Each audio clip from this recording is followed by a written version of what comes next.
Hello everybody, welcome into my latest live broadcast. Today it is the 7th of May 2023. It is Sunday and my name is Kerry Holzman. Thank you guys so much for popping in on a rare Sunday show for me.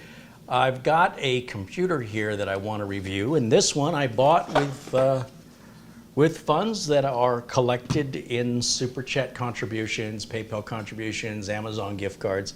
However, this was not purchased from Amazon. This was purchased from a company called geekbuying.com. I've never heard of them. And let me pull up the website here. If I can figure out how to do that. Hey, I figured it out. All right, so look, I don't know anything about geekbuying.com. I'd never heard of this company, BMax. It was a coupon I saw, I think, over at slickdeals.net, which you can sign up for to get free coupons for stuff every day. Stuff goes on sale, and you can pick what categories you're interested in. And I don't make any money off of that. I'm telling you so you can save money, that's all. And I saw this computer here for, I think it was under 300 bucks. And it looked pretty well spec'd out with a Core i5 11th gen chip, the 11145G7, which is 4 cores, 8 threads. It includes 16 gigs of DDR4 RAM, a terabyte of solid-state storage, which is pretty unusual. And of course, it's got Wi-Fi and Bluetooth. Now, I ordered it, received it, and this is sketchy. I don't know how else to explain my reaction to this. It's a weird little machine. It's a weird website that I'm pretty sure is violating Microsoft's terms of service. In fact, it looks like they're actually distributing the entire Windows operating system on their website, which you're not allowed to do. So I'm not quite sure what's going on. It says follow us on Facebook. So what I did was I took it out of the box to do all the updates, so we're not sitting around here for hours waiting on updates. Quite often these machines have 21H1 instead of, or 21H2 instead of 22H2 installed, which is the latest, big update for Windows 10 and 11. And the Windows Update site wasn't working right. It would say it was downloading, and then the whole site would just go blank. And I tried rebooting it. I tried a couple different things. Nothing was working, so I wiped it and reinstalled Windows 11 clean, only to find out that there doesn't appear to be any drivers to download for this. Was it this one? Now I can't remember. There are drivers to download. I take that back. However, once I got Windows 11 reinstalled again, right back to Windows Update, the same exact thing. It appears to be working, but the screen isn't refreshing properly, and I don't know what's going on, but it's a clean install. Because I thought, there was a lot of customization done on this install that I liked. They had the My Computer icon on the desktop, and a lot of pre-selection things that are done away from the defaults were done automatically on this, and I thought, hey, that's pretty cool. But then I thought, well, maybe there's a virus on it. So I did scanned with Malwarebytes, didn't find anything wrong. So I thought, well, maybe it's got a corrupt file. Let me start over again, completely erase the hard drive, reinstalled Windows 11, redid all the updates, and then the update page just goes blank. So I don't know what's the status of the updates. And if you hit check for updates, you briefly see it while it's still downloading or installing from the last time, and then it just goes blank again. I'm like, I don't know. It was a good price, but I'm starting to figure out why. Now, I've never heard of BMax. They got a pretty cool logo there. But I did put everything back in the box to sort of simulate the unboxing, right? So here's the way it's packed. And we've got a little bit of foam here. Got a plastic bag that they ship in that says, reminder, when you turn on the computer for the first time, please do not connect it to Ethernet or connect to Wi-Fi. This can avoid some settings to make this computer enter Windows faster. The update of Windows will take some time. Please wait patiently for the process to be completed. Please do not cut off the power during the process to prevent damage to system files and your files. And finally, it says, when the Windows is damaged, press the F9 key to enter the BMax Smart Recovery environment to reset Windows after power onto the computer. I did notice when I completely erased all the partitions, this had 5 partitions instead of the traditional 4. and one was called recovery. So they've created some kind of recovery partition. I don't like that. I want that hard drive space for me to use, but it's nice to know that for the average Joe, it's there. And I could have made an Acronis image of it before, but it's a toy, it's a novelty. I wasn't expecting any of these troubles. And then underneath this little box right here, we've got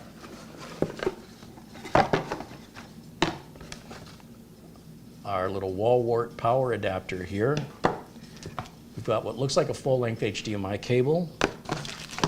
We've got some screws and a plate to mount it to the back of a monitor. And that looks to be it. So is it a deal? I don't know. It's sketchy in so many different ways, and I don't know if the update thing is an issue that's worth diagnosing, repairing, but let's take a look at it together. I'm not vouching for this company. I'm not recommending their products. I'm going to leave that for you to decide. Sometimes it's worth putting up with stuff if there's enough savings. Like I remember I was eating lunch at this factory where we built computers, and the roach coach or the food truck pulled up, and the boss went out there. Everybody went out there and bought breakfast, and we're sitting around eating, and the boss looks up at me and he goes, "You know, this is pretty good bacon and eggs for $1.99. And I was puzzled by that statement. Because in my mind, something is good or something is not good, as far as food goes. And so I asked him for clarity on that. I'm confused. You're saying the food is good for $1.99, but the food would not be as good if it was $3.99? And he's there across from the table eating, and he says, he stops, he thinks about it. He goes, "Yeah, that's exactly what I mean." Okay. All right, so let's get this plugged in. And hello to everybody joining in the chat room. Hello to Elko Stoffels, Adoman 2000, Jim, KJ3N, and Kevin Doan. Welcome also to Glenn's Music, Mark Baggett, Arnold Schmidt. Hello to Wayne Pierce. Hello to Horrible Amy. Hello to Sarge Tech, Chris Johnson, Patrick Rusaw. Scott says hello. Hello to Mats Olaf, watching us all the way from Sweden. And hello to Jason Willis, Paul Garrett, our friend Luke Greenia, who watches us from Vermont, Matthew Burden, Josh Kinder, Eddie Casanova, Leo Saunders. Welcome in, everybody. Thanks for joining me. How's your Sunday? I hope it's well. Hope it's good. Frankie B saying hello in the chat. Trevor Dune and Bruce Lucas say hello, as does Ian McLeod and Ron Barnish. Hello to Michael Shaw. Hello to Gramey. Hello to David Tracy. Hey, guys. Let's get this thing plugged in and see what it's going to do. Now, this is going to be a fresh install of Windows 11 without the recovery partition. We have a pretty short power cable here, which, what are you going to do? Oh, and as for the ports on this thing, we've got a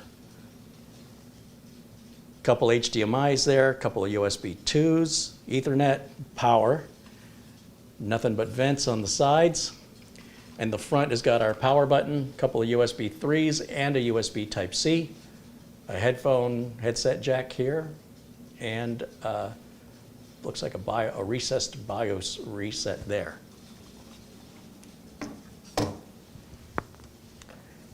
All right, so we'll give that a plug, and we'll plug it into the internet since I've already gotten past that stage. Oh, and Windows did not automatically reactivate. That's the other thing that's really sketchy. When manufacturers sell you a computer with Windows 10 or 11, or even Windows 7 or 8, the product code, well, let's just stick with talking about Windows 10 and 11 since Windows 7 and 8 are in the past. The product code is recorded on Microsoft's activation servers to match the serial number, essentially, of your motherboard. And when you reinstall the same version of Windows, so let's say Windows 10 Pro, as long as it was activated with a Windows 10 Pro key prior, reinstalling Windows 10 Pro without a product code should result, when you go to Windows Update, in Windows Update recognizing your motherboard serial number and reassigning your product code and reactivating Windows. That did not happen here. And given how they're distributing Windows on their own website, which is really super sketchy and against all the rules, I don't know how they activated this. And if I would have taken an Acronis image of it, I could pull a power script to pull the product key out of it. I suspect they're all being shipped with the same product key, and that's why it's not auto-recognizing it. But I just have the one. I don't have any way to test that theory, but that's what I think is what's going on, which just continues to make this sketchy. Now, the benefit of sketchy is sketchy can be cheaper, right? It's like when you're buying a Rolex watch from a guy who opens his jacket and he's got a bunch of watches there. You can get a really good price, but, you know, might not be a real Rolex, or could be stolen, or who knows where that came from if it were real. Or if you look closely, it might be a Molex watch, which is, you know, pretty close, but not the same. All right, so I got that all plugged in. Let me step around here, and let's turn on the HDMI input on the capture card. Oh, I need to hook up my keyboard and my mouse, don't I? Just plug that in right up front.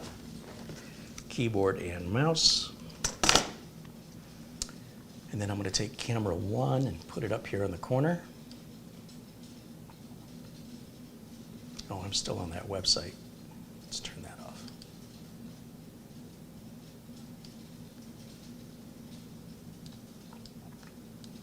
And let's turn this on. Okay, it's got a blue power light that comes on.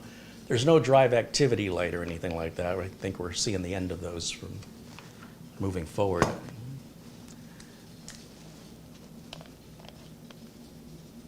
Mark Gaines says, check my email. All righty. Hello, Mark Gaines. Mark watches us from the United Kingdom. And Mark sends an Amazon gift card. Again, right on. He sends a $25 Amazon gift card. Thank you, Mark. Shout out and a huge thanks to Mark Gaines. All right, now here's where things are really, really wonky. If I go full screen on this so I can see it. Okay, now I can see it. Let's go to Windows Update. And I'll show you what happened, why I ended up reformatting it here. Because I've never seen a computer do this before, and I thought for sure it was the latest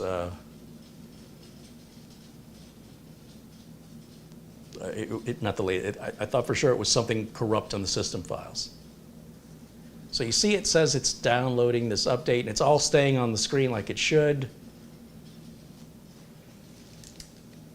Okay, where did it go?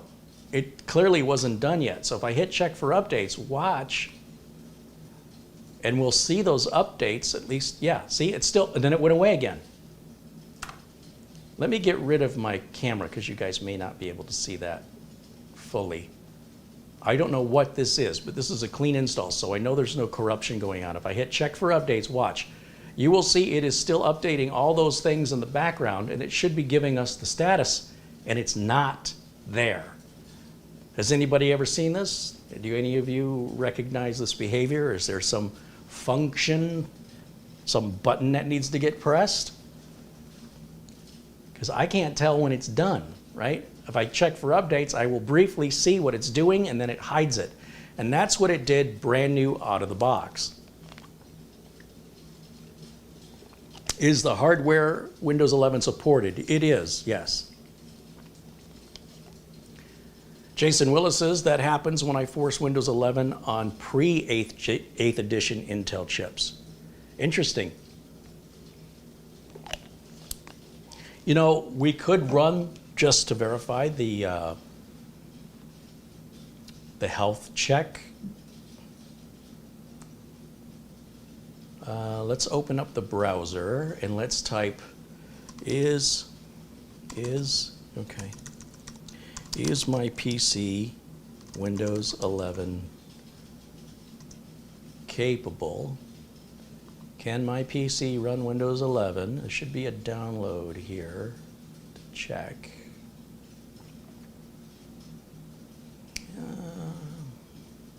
Maybe just type in upgrade. Windows 11, and then let's see, there should be a Microsoft Store. Windows 11. Oh, that's the Microsoft. I don't want that. No, no, no. Windows 11 system requirements. Get ready for the Windows 11 upgrade. Okay. Back up your files. Da, da, da, da, da. There should be.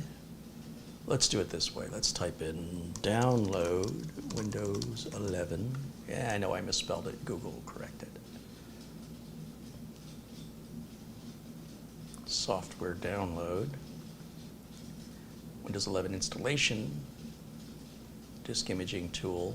I thought there was a button to check to make sure. There was an application to see if it's Windows 11 ready. Windows 11 ISO, Windows 11 Media, Installation Assistant. Let's see. I'll download the Installation Assistant. Let's see what that has to say. Yes, this should be absolutely Windows 11 compliant. Okay, well, it says we've already got it.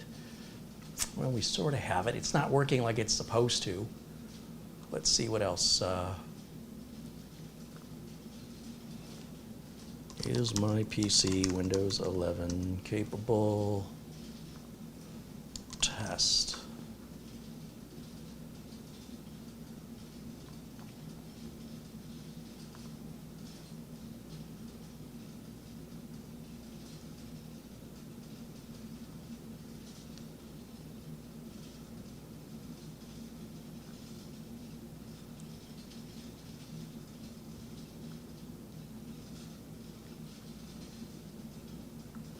I swear they had a little program to download and run.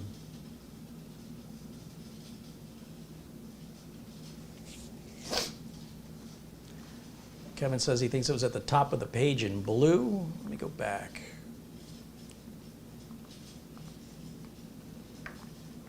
No, that's not where I wanted to go.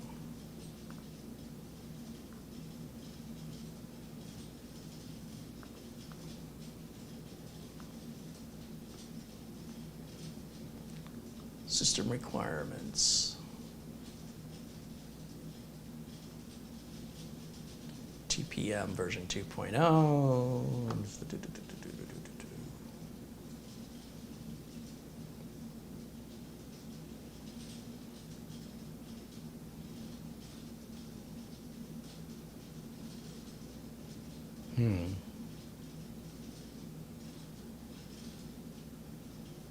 Where did it go?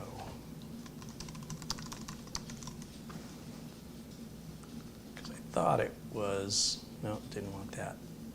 Definitely did not want that. Didn't want that either.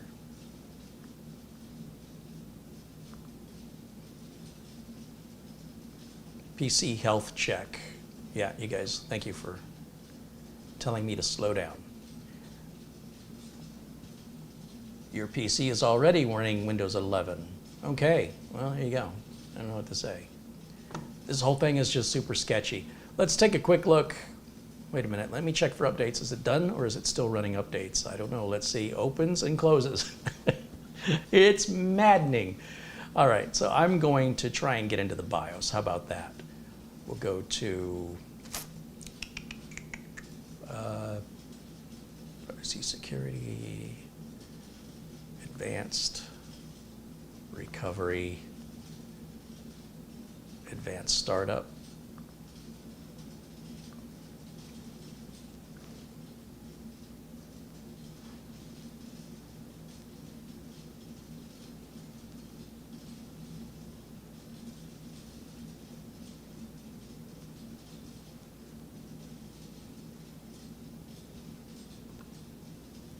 And then we'll choose to go into the BIOS. Troubleshoot, advanced, UEFI. Now this should take us into the BIOS. And we can reset the BIOS. I haven't tried that. All right, let's see.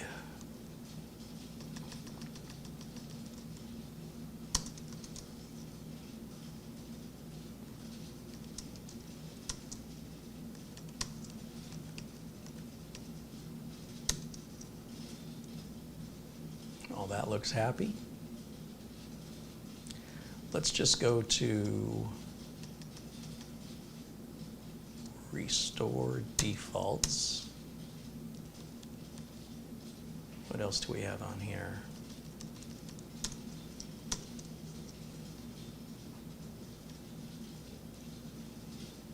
Nothing is immediately grabbing my attention. I'm not studying this too hard. I don't want to hurt my brain. That's fine. I don't want a PXE boot. There's no NVMe drive in here? What is in here? Save changes and reset. All right, let's reboot it. And then you can see it's real true to life boot time here as we do this live. And we'll see, first of all, how long it takes to boot, and secondly, we'll go back to Windows Update.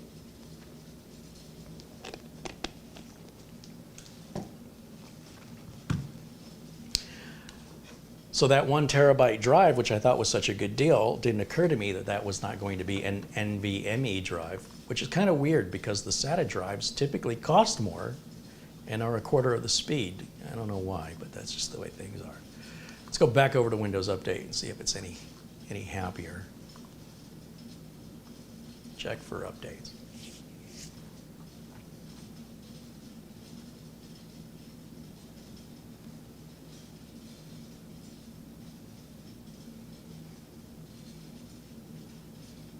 Nothing.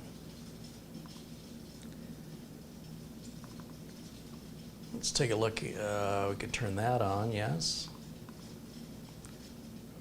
Account protection, I don't need that. Dismiss. Device security. Core isolation. Someone's mentioning core isolation. Is that on? Let's turn it off. See if that makes any difference. And restart. Yes. Just want to get to the bottom of this. It's very bizarre.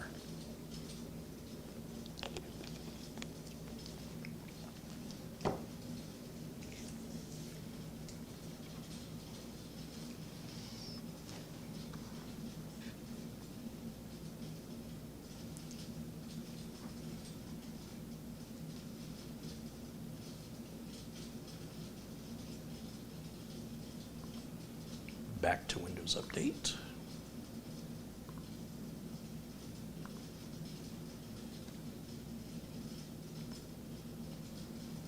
Yeah, it appears and then it disappears. So what's happening is it's still downloading that file. If I check it again, you'll see it again. Oh, we see two now. If we keep checking it, those same two will appear until they're installed. Is this a video driver problem? I just don't know. Let's try the Intel Driver and Support Assistant.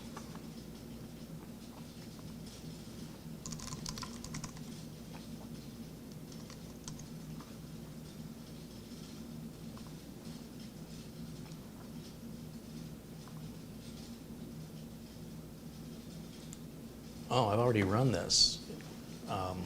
Just had graphics driver install. So it should be down here hidden, huh? Yeah, it is. There it is.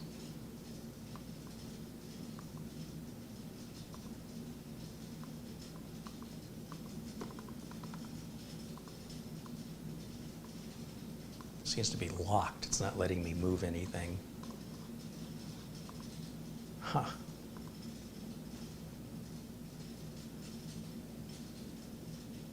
Yeah. So, am I just seeing the same one over and over again? Looks like a bunch of Windows Defender updates. Bizarre. This is truly bizarre.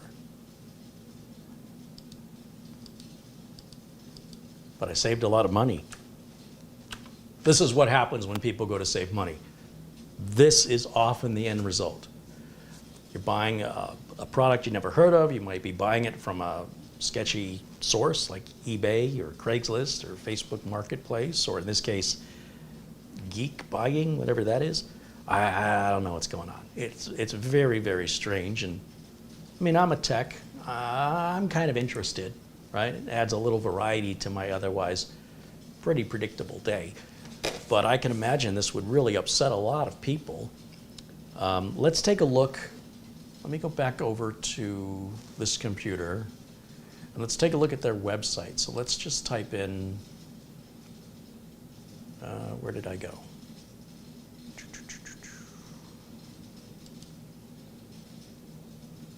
Bear with me for a second, I lost my page. Okay, I'm on HDMI input. And let me make that a bigger screen so I can see it. Full screen. All right, let's just close this thing out. I don't know what the heck is going on over here with this thing. And let's go to, let's Google.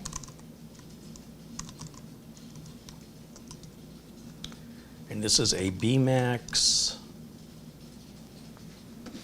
what did I say the model number was?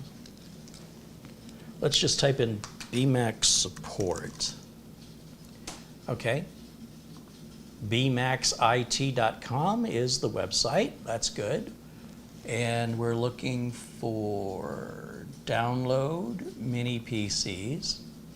Please enter the part number, which I guess I've done that before. Search.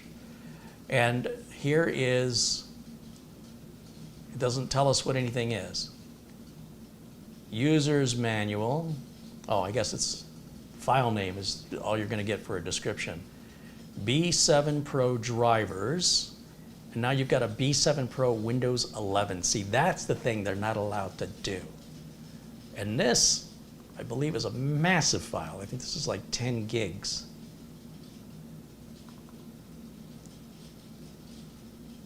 Yeah.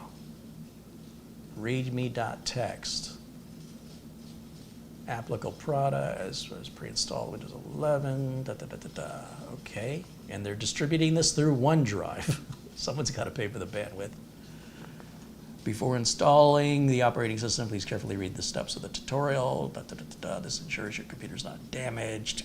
Okay. Format a flash drive.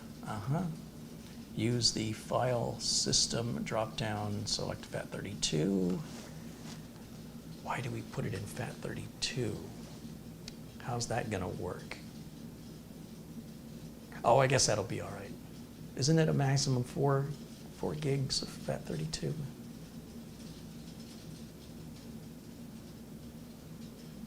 Huh. Weird. Look at the size of this file.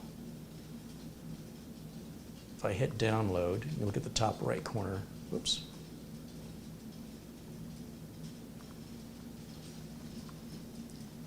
That is a big file. So I've already downloaded it. We're not going to sit there and stare at that. And then you can't pick which drivers you want. When you go back here, there's just a, and again, it shows us the drivers subfolder, even though we picked OS, and this is both folders. And it's got this drivers.zip file, which is a pretty big file itself. This one runs, let me hit the download button here. Is it going to download?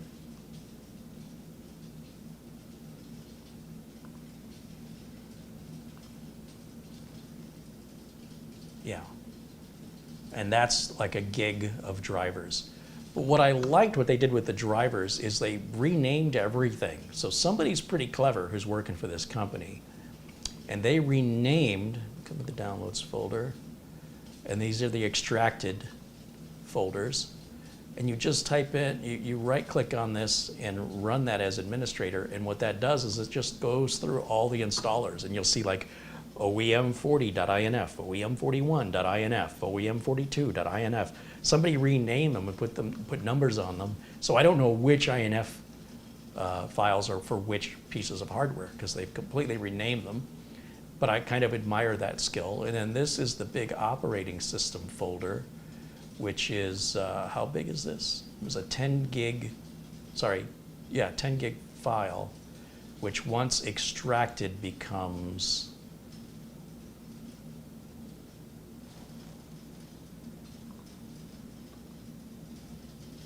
Show more options, properties. Yeah, still 10.8. Doesn't look like they got much out of the compression if that's the case. 10.8 extracted, and what was the file before? 10.7. Well, they didn't get much compression out of that, did they? But anyway, you know, that's a full install of Windows 7 that, again, to the best of my knowledge, they are not allowed to distribute this. And if I look at, let me just close this out. If I look at the status of this version of Windows,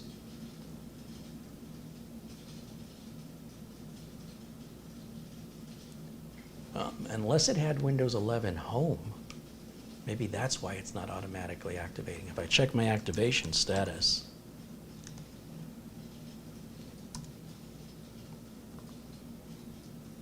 it says I'm not active. So unless it had Windows 11 Home previously, which is possible. Again, I tend to be a bit impatient at times, and I certainly, after a while, start to assume things are a certain way. Let me go back over to the BMax site and see if it specifies what version of Windows 11 it comes with. I thought it came with Pro. Let's go back over to the Windows capture mode. Let's go back over to that Geek Buying to see how they advertised it, because that's where I got it from. It just says Windows 11. It doesn't say Home or Pro. Highlights.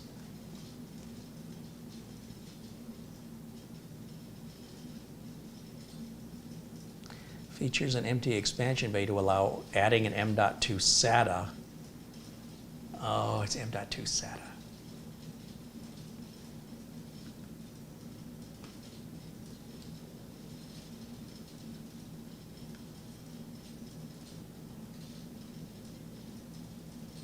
Yeah, I just assumed that was a 1 terabyte NVMe, but it's an M.2 SATA drive. Do they not allow for NVMe on this? It's Wi-Fi 6.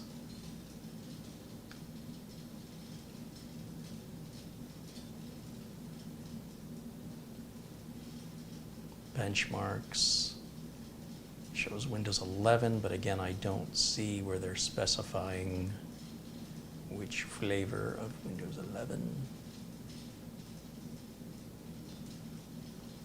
The smart recovery environment, so I just completely nuked that because I would never use it, and I don't want the hard drive space being consumed by that. I'll make my own recovery with Acronis. Thank you very much. All right, here's some specs. Windows 11.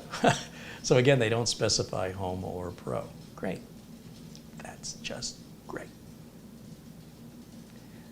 Times like this, I wish I would have made an Acronis image first thing out of the box.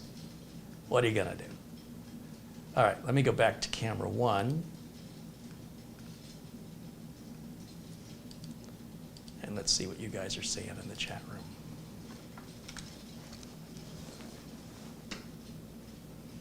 Richard Cullen pops into the chat, says hello everyone, as does Bradley Morris. And let's see.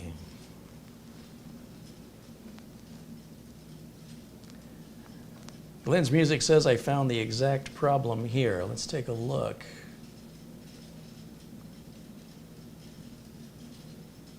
Yeah, that is the problem.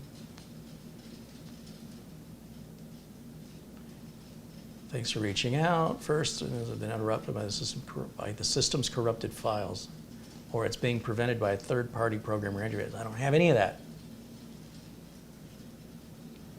Run the Windows Update troubleshooter. Enable Windows Update via services. So I've done, I think I did all that. I reset Windows Update. There is a bash file they have that you can download that does all that for you, so you don't have to type it all in. That's a pretty generic answer to a very specific question. But again, there's no way I went from a corrupted install, wiped it completely clean with my own Windows 11 install media that I've used dozens of times before with no problem, and suddenly it has the exact same problem it had before, no, it's not going to be a corrupted file unless something's damaged, like if we got some bad RAM, or maybe the SSD's file integrity is not good. But again, what are the odds of the exact same file being the issue? If it's an area in the memory that's bad, that would make more sense, but even that seems a bit far-fetched. But thank you for the link, Glenn's Music. Let me see if I can, let's go back here to the HDMI input, and let's shut this down, and let's open it up, take a look on the inside. I have not done that yet. Really bugs me that it's not an NVMe drive.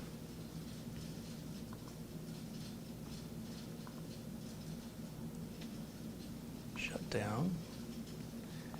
And back over to camera 1. And you know what? Let me grab the overhead.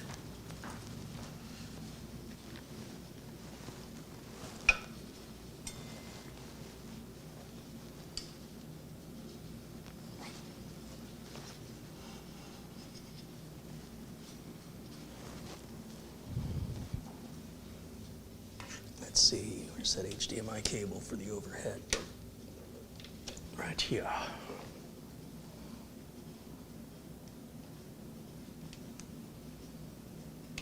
Okay. Okay, let's see. Let's turn that on. I gotta move a cable. I almost tripped on a cable over here, so let me move it while I'm thinking about it, so it doesn't move me later. And let's go to close-up camera. All right, so we're gonna start by just unplugging everything here. I'm gonna need these later, so I'll just put the box on top of them. Take my dongle out. Let's move this back a little bit so I don't have to reach up as far.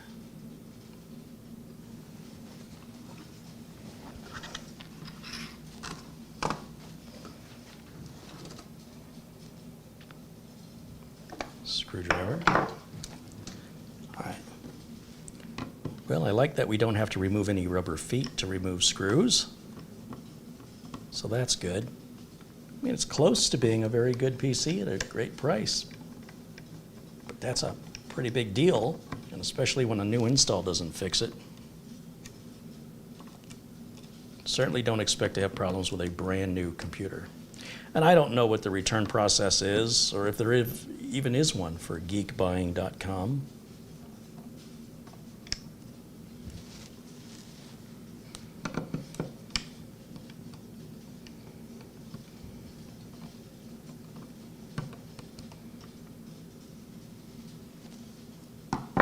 Move those over there. Looks like there's a little notch right there.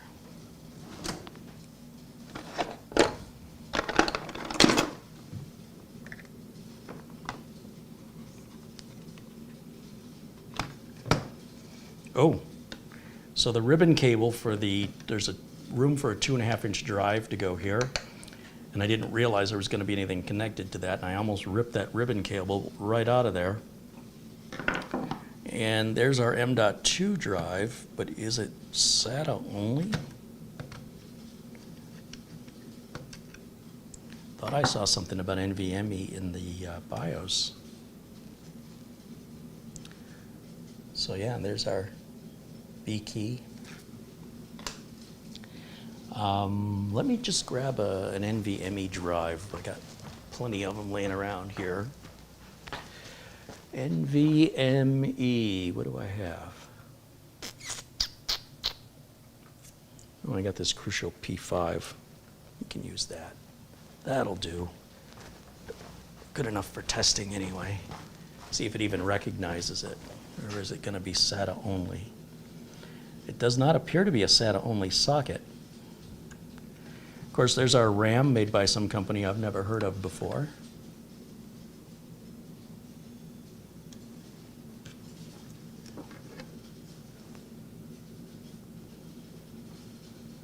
That's the M.2 I'm going to be putting in there.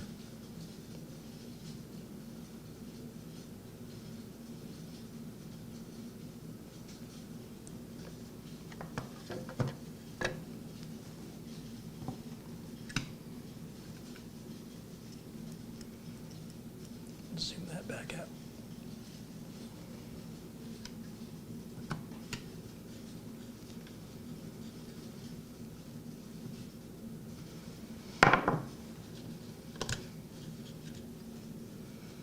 No real information about the specifications of this RAM is on the RAM at all. It's completely blank on that side. So we'll have to look it up in like CPU-Z or something to determine what the heck that is. That's suspicious. We got a QR code down here with a description of the CPU.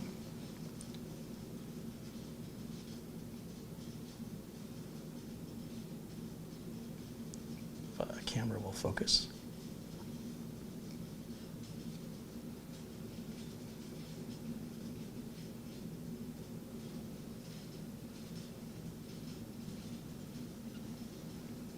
Okay.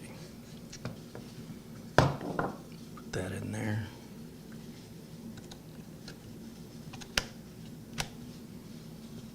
That's back on. I'll just set this back in. I'm not going to tighten it back down. And then we'll plug all the connectors back into it here. Oh, there goes my power cable. I don't want the Ethernet plugged in because I'm going to have to do an install of Windows 11 unless that Crucial drive has an install on it already. I know one way to find out for sure. Let me walk around the table here and find the power connector that just fell on the ground and plug that back in. Okay. And let's go back to camera 1. There we go. And we'll turn this off for now. Eventually it'll turn off. There it goes. And then let me move that camera arm out of the way of the shot.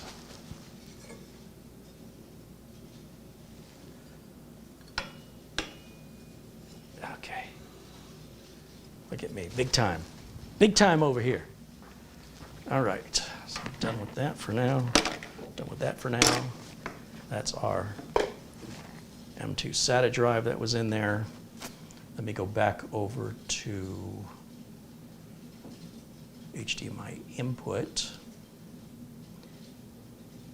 Let's take camera 1, put me in the corner, and turn this on. I don't know if it's going to say there's no bootable operating system. So I've got a Windows 11 media right here.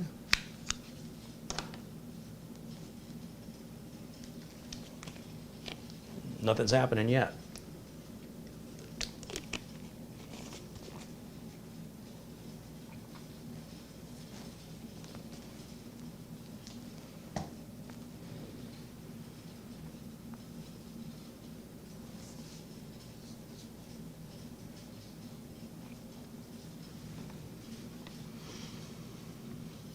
Glenn's Music says, I just checked and that Windows Update glitch happens on his PC too. There's a lot of forums currently discussing the KB500-7651 update. Wait, so I did all this for nothing? Actually a decent computer? And that is not even turning on anymore with an NVMe drive in it, which I find pretty interesting. Let me unplug it. Plug it back in again. Just seems odd to me, an 11th gen processor, even on the lowest end, should have the capability of an NVMe drive. Seems like you'd have to go out of your way to disable that, but I don't know what they did.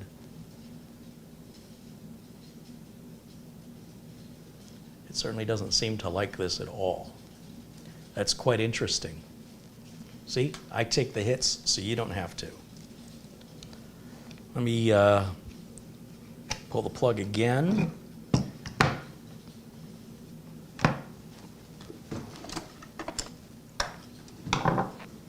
Pop this open.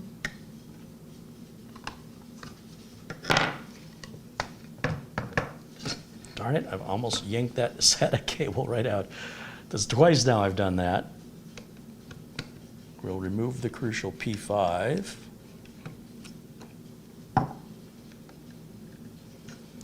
Put back in this K-ston, whatever. I'm gonna bring this up to the camera so you can see it. Let's go full screen on camera 1. Yeah, they're using some really sketchy parts here.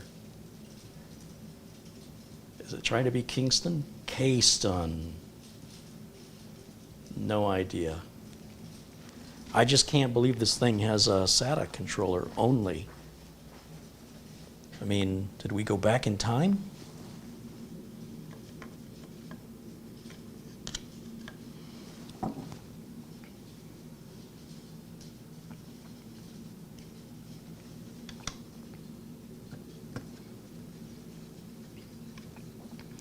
Close that up. Turn the power back in.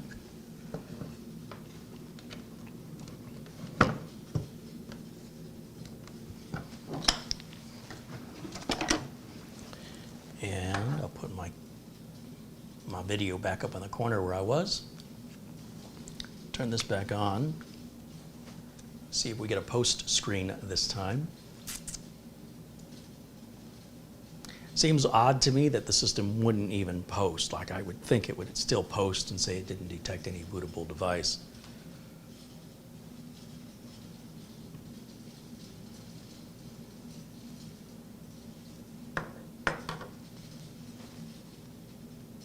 Maybe once I've opened it, I've voided the warranty and it's self-destructed it. Sometimes I have a habit of not plugging the cable all the way in, so let me just double check my work there. Let me try the other HDMI port. That shouldn't matter. I'm going to pull the power cable from it, let it power off, plug it back in, turn it back on, and let's see if we get anything out of it this time. It's quite an adventure when you want to save money. Wow, that is some cheap plastic. It's bowing just by a little bit of pressure on it. I can see how they got the price down. I'm starting to see it now. It's possible I didn't seat the RAM correctly, so let me pull the power again. And let me take this RAM module back out. In fact, let's just leave that RAM module out. Let's turn it back on and see if we get a post.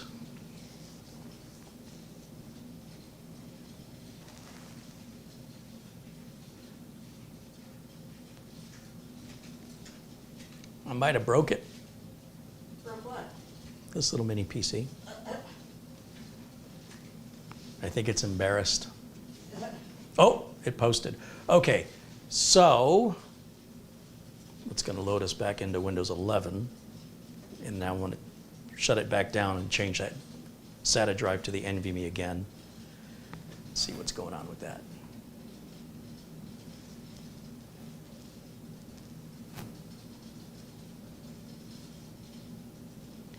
Sarge Tech says, booting impossible. Is that the new Tom Cruise movie? All right. Where was I? I'm going to shut this back down.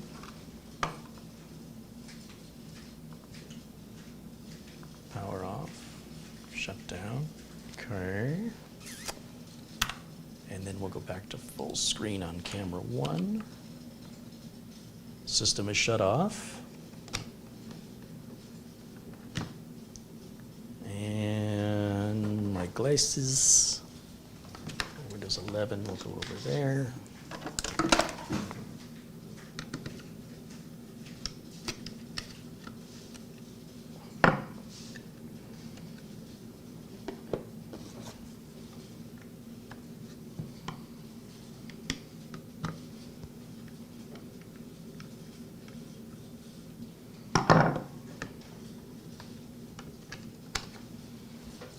Back into the corner with me. And let's turn this back on. There it goes. Hey, went right into the BIOS this time. Okay. Let me take another look in here.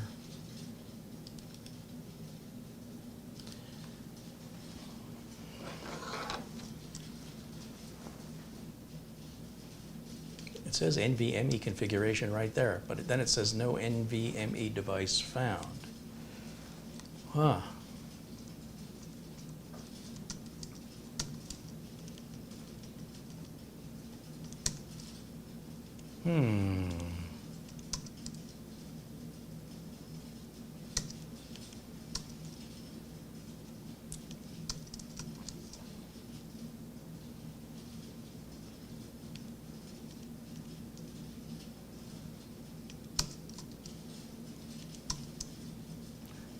Well, that's a little interesting, just a little bit.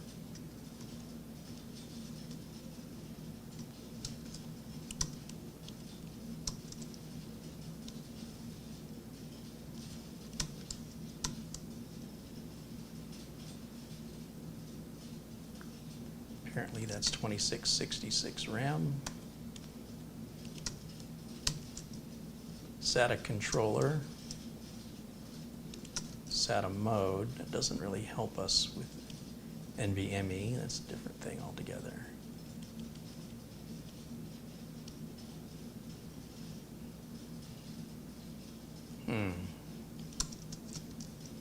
RTC, don't care. Security stuff, don't really care.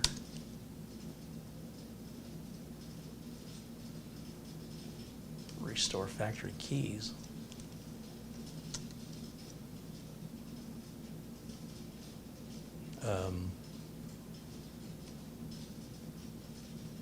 Okay.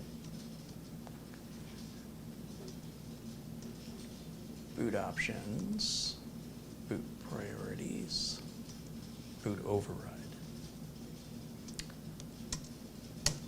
Yeah, I got a feeling, based on the fact it's not seeing the NVMe drive in the BIOS, that somehow that has been disabled. I'm going to try one other thing. I'm going to grab my Windows 11 installation media. We're going to plug that right in up to the front here. And then hit escape, quit without saving. And then let's run through the Windows 11 setup. I suspect it's going to say that there's no drive found to install on. Sarge Tech says that hot dog's looking more appetizing compared to this. Ah, yes. All unhappiness is caused by comparison. If you'd stop comparing things, you'd never be unhappy ever again.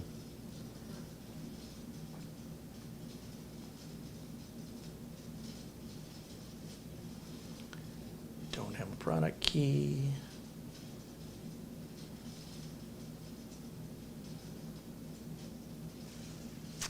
Of course, I'm only booting with half the RAM in it right now, but that's okay.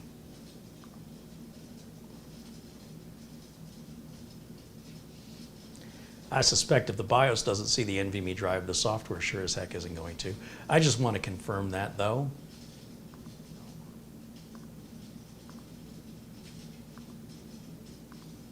Yeah, no drive installed.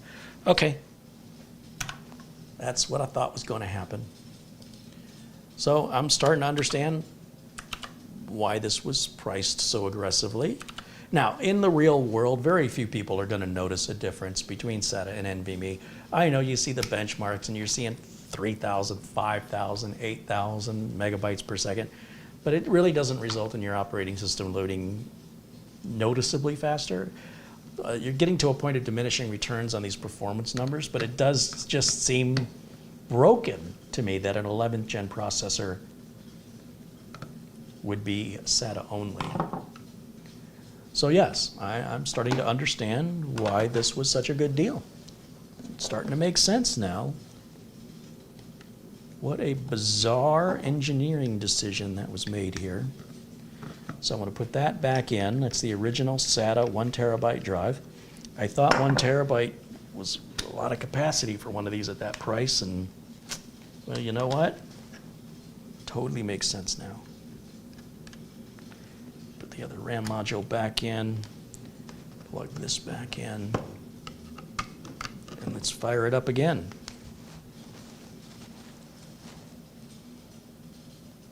Back over to the HDMI input. Let's see if we get a post this time around. It may take a minute as it retrains the RAM, so we have to be patient. And you know what, I'm going to put myself back in the corner so you guys aren't too confused with what's going on over here.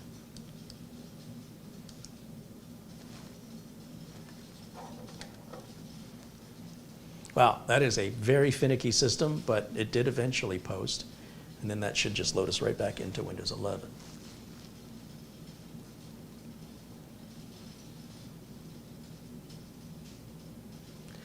Paul says, when one of my computers, the NVMe drive isn't detected until NVMe is turned on in the BIOS. That's why I was looking through the BIOS to see if there was anything in there. Did you see anything in there? Because I went through all the options, I think.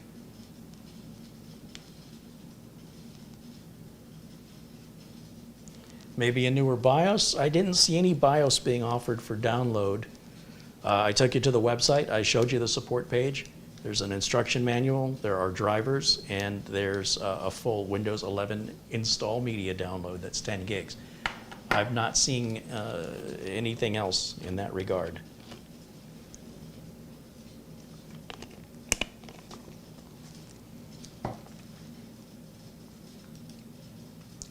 Full screen over on my side, and let's go back over to Windows Update.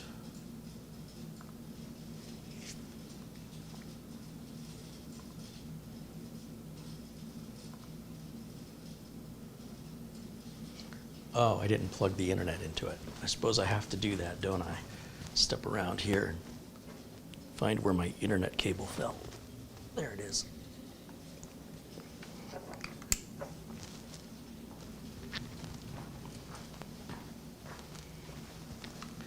Let's retry that.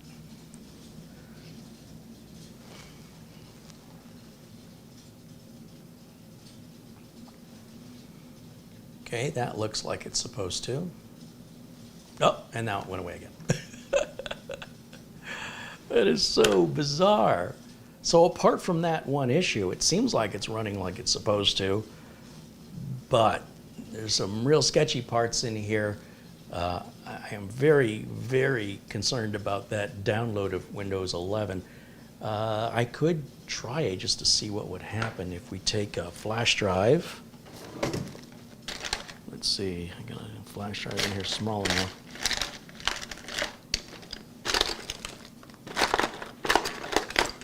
These are 16 gigs each.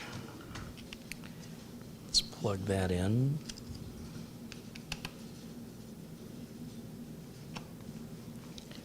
And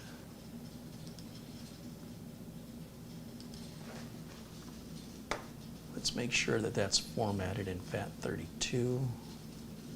It is FAT32, so then I can go to the Downloads folder, take the whole Install Media folder and copy that.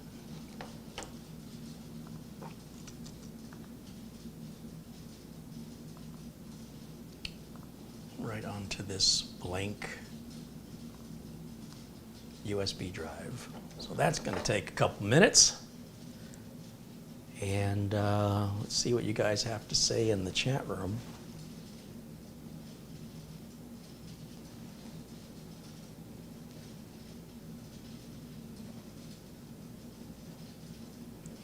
Leslie Cavan says hello.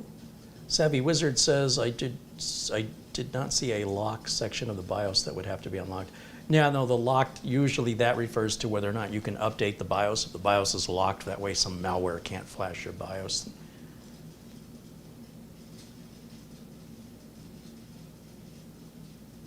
Get on the phone to the developers? Yeah, I don't think that's going to be possible. Roy Glass says, do you notice they didn't tell you it's not NVMe compatible? Well, I mean, if they told you what wasn't compatible, there's probably a lot of stuff, like IDE probably isn't compatible, or MFM, or RRL, or SCSI, or SAS. I mean, that would be 1,400 pages of what it's not compatible with.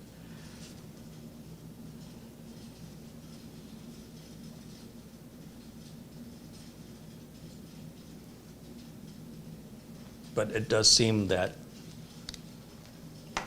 that information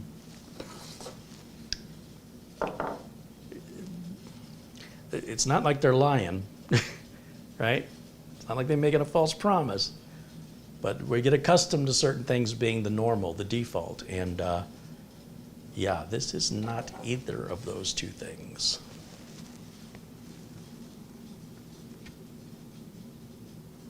And, you know, look, if this was a $200 computer, I'd say, okay. But this was like a $300 computer. And quite honestly, I think the $200 offerings from Ace Magician and B-Link and even Minis Forum that don't have as modern of a processor, they might be Celeron, still modern, but just not as high up. Like this is supposed to be what, like an i5, that they have the Celeron processors there that are under $200. They're not going to come with as big of a storage drive, but in many cases it is NVMe. So you can see how the faster processor might be slowed down by slower RAM and slower storage. And that way the Celeron slower processor that might have faster RAM and it might have faster storage could be faster than the i5. It depends on how you equip everything else around it.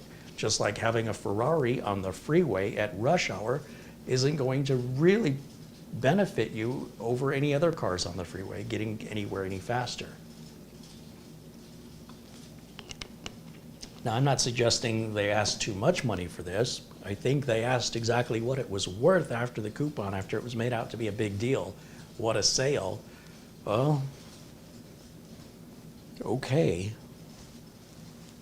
Maybe I'm a little spoiled because I'm seeing these other machines from B-Link, from Minis Forum, and from Ace Magician and Cam Rui that,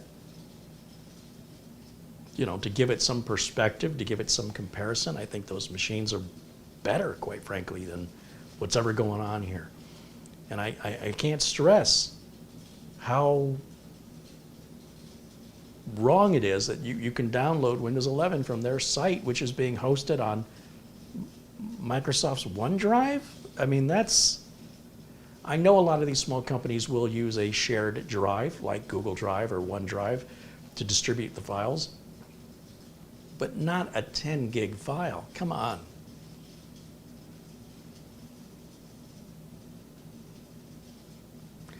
Savvy Wizard says M.2 NVMe/SATA SSD slot pre-installed Windows 11, according to BMax it.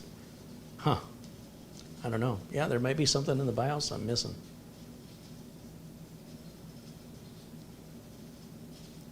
I don't know. And remember, this is all being filmed live. There's no rehearsal. There's no editing. It's just me taking an initial look at it. If I really wanted to hunker down and really pick at it with more focus and attention and then make the video afterwards, I could probably be a little more focused and detailed in the depth at which I'm going. But to keep the show moving and because it's live, I'm sort of looking for what's obvious.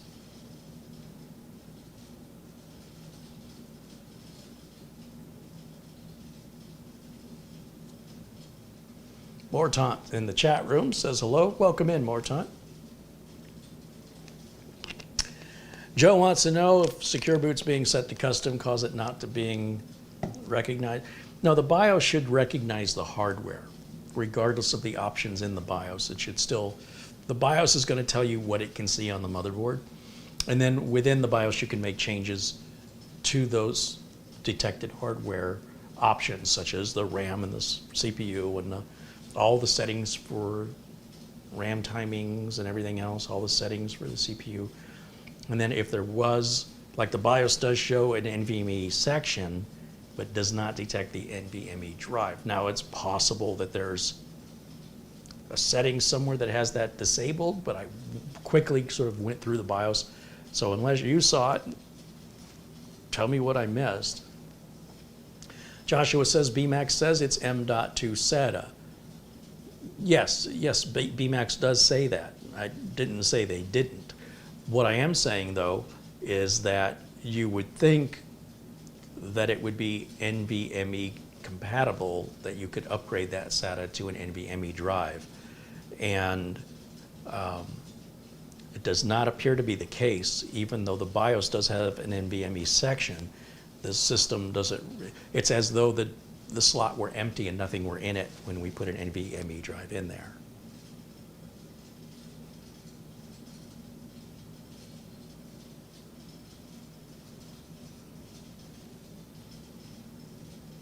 So we'll just see what this version of Windows has to offer. And I think I'm going to go ahead and copy those two downloaded files, the driver zip file and this file I'm copying now. I'm going to copy those again onto a separate flash drive so I don't have to re-download them again after the install of Windows. Doman 2000 says the NVMe needs the chipset support. If it's not there, it just won't work. Yeah, clearly.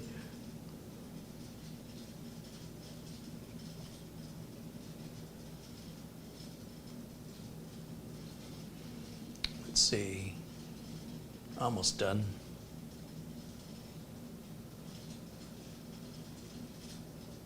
Glenn's Music says if you connect a different computer and run Windows Update, do you get the same issue? So I don't know if you're aware of how many computers I work on every day, Glenn. I mean, you're here pretty regularly. You get a small taste of it. I run Windows Update regularly on half a dozen computers on average every day. So including today, I've never seen that behavior on any other machine. And you know, laptops or minis, they all work fine. Just this one is the one that's doing it.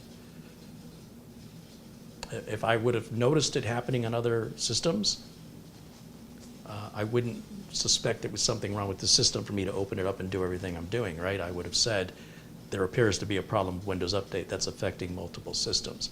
I didn't say that. What I said was, when I go to Windows Update on this system, this behavior happens, and that I've never seen that behavior before. So, just so we're on the same page. And he says, it's happening here, and a few people in the chat reported it. Yeah, no, I saw your post earlier. I read your post out loud. I went to the link that you posted. Yeah, I got that. We already talked about this. Jason wants to know, did you flip the board over to see if there is a separate NVMe slot?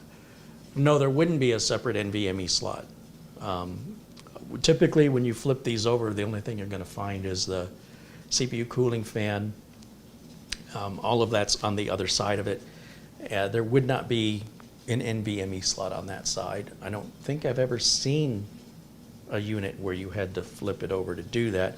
And it doesn't seem to indicate that there is another slot in the BIOS. So again, until you rip it apart and look, how can you be sure, right?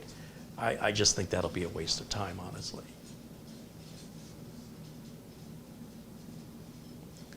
Chris McGraw says, I've seen this happen on a Gen 3 NVMe slot with a Gen 4 NVMe drive.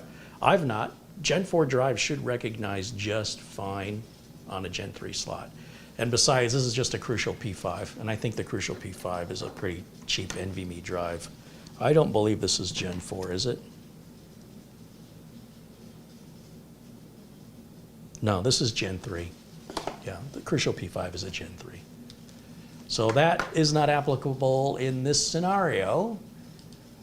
Let me close this out. So now this should be, I guess, a bootable Windows 11 media flash drive. I don't know. And what I'm going to do is eject that. And then I'm going to put another flash drive in here so I can copy those two big downloads, because I don't want to wait for those to download again. And I know I'm going to need them again. That much I know for sure. Let me see. This will work.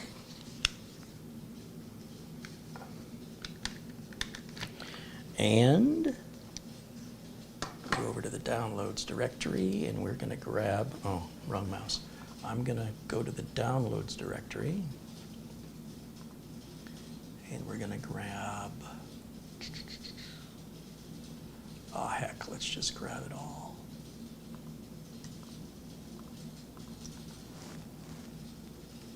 Copy and paste. Okay.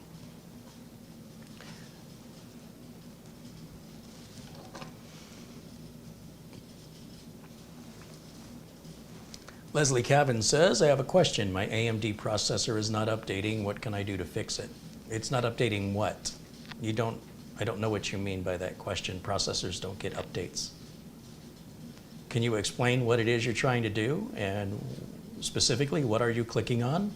And then what are you expecting it to do versus what is it doing? That would help me to understand your question. Chris Johnson says, going from NASCAR to carry is quite the transition. Well, apparently somebody likes to see things go around in circles. Oh, Sarge Tech finds the Keystone M.2 PCIe NVMe SSD available at AliExpress.com. All right. Of course, this is not an NVMe, though. This is a SATA.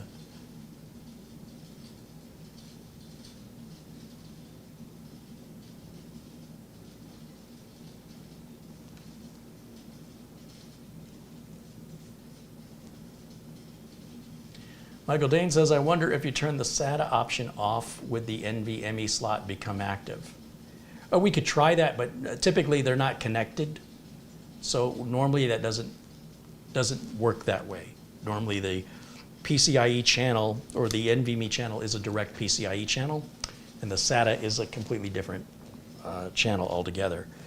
However, when we're dealing with cheap junk, cheap stuff, you never can put comparing it to normal, maybe doing myself a disservice because there's nothing about this that's normal.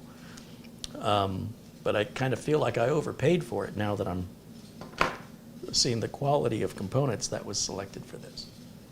But again, in everyday usage, probably most people wouldn't know the difference in performance from SATA to NVMe. This is not a machine for somebody like that. And most computer users are not like that. The vast majority of computer users would not tell the difference.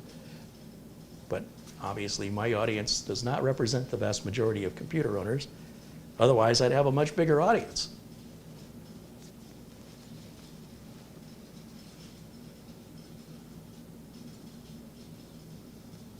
Danny wants to know if there's a jumper on the motherboard. So these mini PCs, generally speaking, don't have any room for stuff like that. When you're looking at a traditional motherboard, and even if you were, can you show me a motherboard that has ever existed where a jumper had to be moved to enable or make any difference in performance to the NVMe drive? In other words, apart from your creative imagination, do you have any precedent from which to draw your suspicion, or are you just making things up in your head? Because it sounds like you're just making up stuff without any precedent. And that may be fine and well and good if you're sitting around tinkering with your stuff, but I wouldn't look for that because I've never seen anything like that in my entire career. So again, it's not to say it doesn't exist. You know, hey, they make some pretty weird stuff out there at AliExpress. But generally speaking, these mini PCs, there's not going to be any jumpers on them, ever. I would be curious if you even found a mini PC motherboard that had a jumper on it, regardless of what it did. Not even a clear CMOS jumper in most cases. They're just super, super tiny.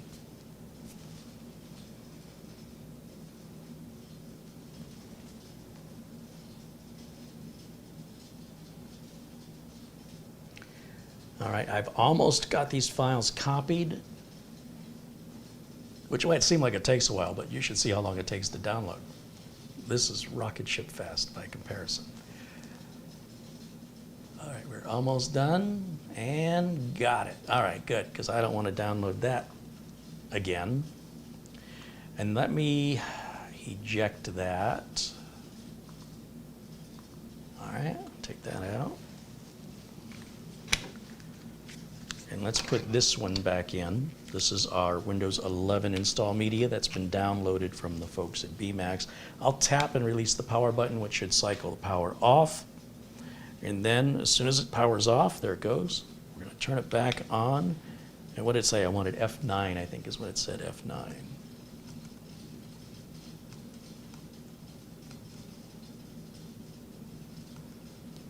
Please wait. Well, it's polite. Use a device, UEFI, USB partition 1. Let's see if that's bootable just by copying the files over.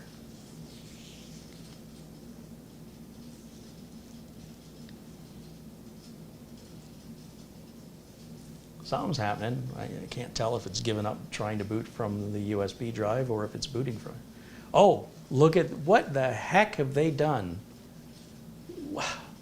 Wait, what is this?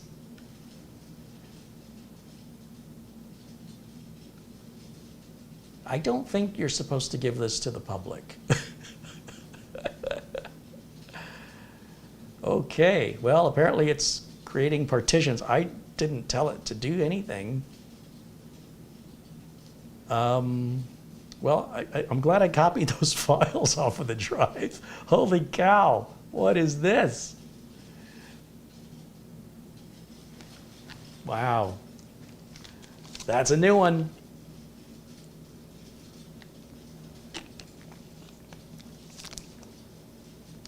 Jim S. says it looks fishy. Indeed.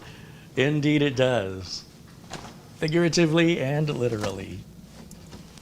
Just grabbing another cold Gatorade here while we wait. That is one of the strangest things I have ever seen. And I've seen some pretty strange things, let me tell you. Chris Garrett said it looks like it may be an OEM recovery. Yeah. It looks like an OEM deployment system that they would use in the factory.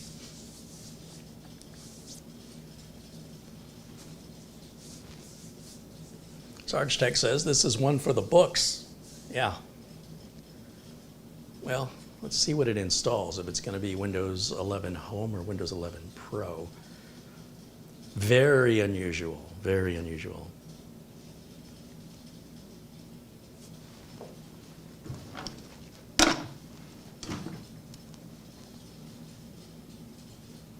Oystein joins us. Why so many partitions? Well, it creates a recovery partition, and then when you're in a UEFI BIOS, you have like the 4K offset partition, I think, and then you've got the system partition, and just your standard Windows 10 or 11 install on a UEFI BIOS is going to be 4 partitions. That's normal. And then this also adds a recovery partition. Jason says, it says Windows 10. It does say it's a Windows 10 deployment system, but you can deploy. So Windows 11 is really nothing more than Windows 10 with a different skin on it, at this point anyway. So anything that pretty much works on Windows 10 works on 11, because it's like, you know, they've just changed its clothes, but it's still the same person. If we were to try and find an analogy to explain that.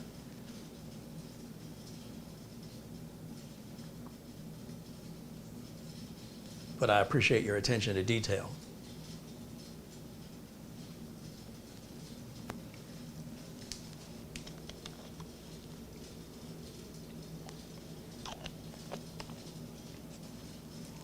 Scott Hallinan said, I guess this beats the circle while waiting. That circle always reminds me of a toilet flushing.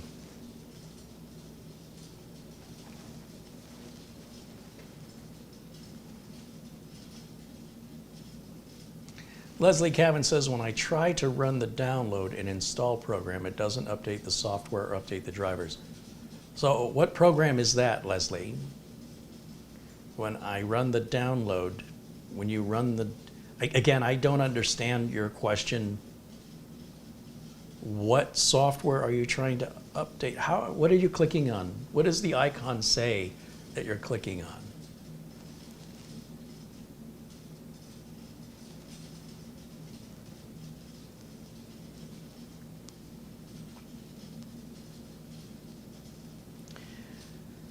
Oystein said 11 gig is enough for Windows 11. I guess they're going to resize that after installation. Yeah, the files, the Windows installation files are compressed, and as it installs, it decompresses the files. We'll probably be around 30 gigs, 30 and 40 gigs, depending on the configuration. It's pretty normal.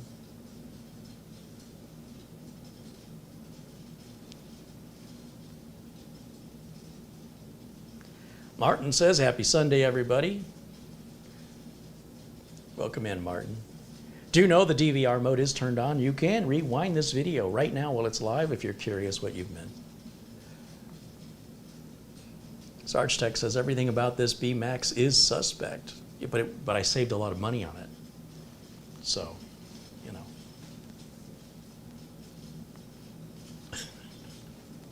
This is what people do. They go on Craigslist, they go on Facebook, they buy some sketchy thing that's not all there, you know, and they're so proud of themselves for how much money they saved. Well, apparently we're rebooting now.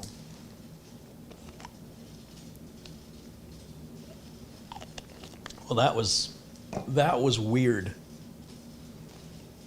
Savvy Wizard says you pay either way. That's the point I'm trying to make. Yes, thank you. That guy gets it.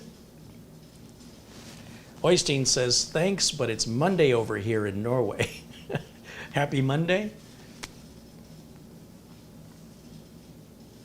Is it going to work now? That's what Eledge wants to know. Yeah, I'd like to know that as well. I'd also like to know what version of Windows I've got on here, because I was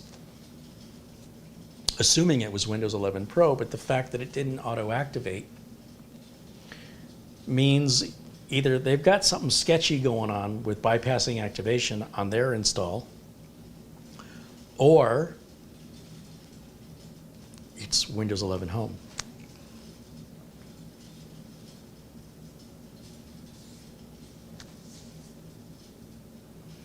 David Ice wants to know, if I change a CPU from an i3 to an i5 or an i7, do I have to do anything to my PC?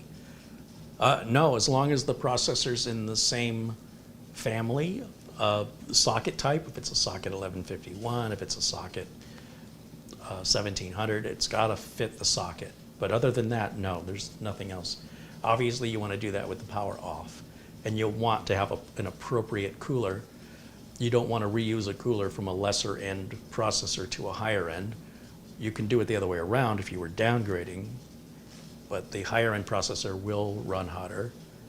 David said it's a socket 1151, so as long as you're running another socket 1151 CPU, I'm trying to remember if there was a compatibility issue on chipset.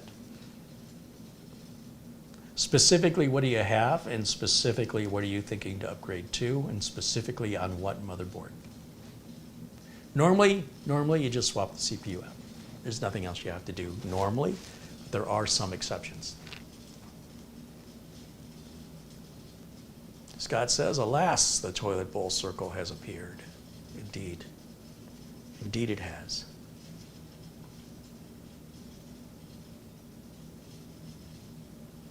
Sarge Tech says, Carrie does this so we, the people, don't have to. That's right. You can choose to if you want to, but at least you'll have your expectations set properly. You'll know what to expect, and it should be, you know, much more enjoyable experience when your expectations are met rather than being blindsided unexpectedly with surprises, unless you're into that sort of thing. John wants to know, is an i5-2400 a good CPU? You know, that was a great CPU back in 2010 when it came out. Was it 2010? When did that? That's a second generation Intel. Currently we're at the 13th generation. So the i5-2400 is pretty well obsolete now. That was released on January 2011. So that is a 12-year-old computer. It's like asking, is this 12-year-old German Shepherd a good dog? Yeah, probably, but you're not going to get another 12 years out of them. It's not going to be Windows 11 compatible. It was a good CPU 12 years ago, yes. But by today's standards, not so much.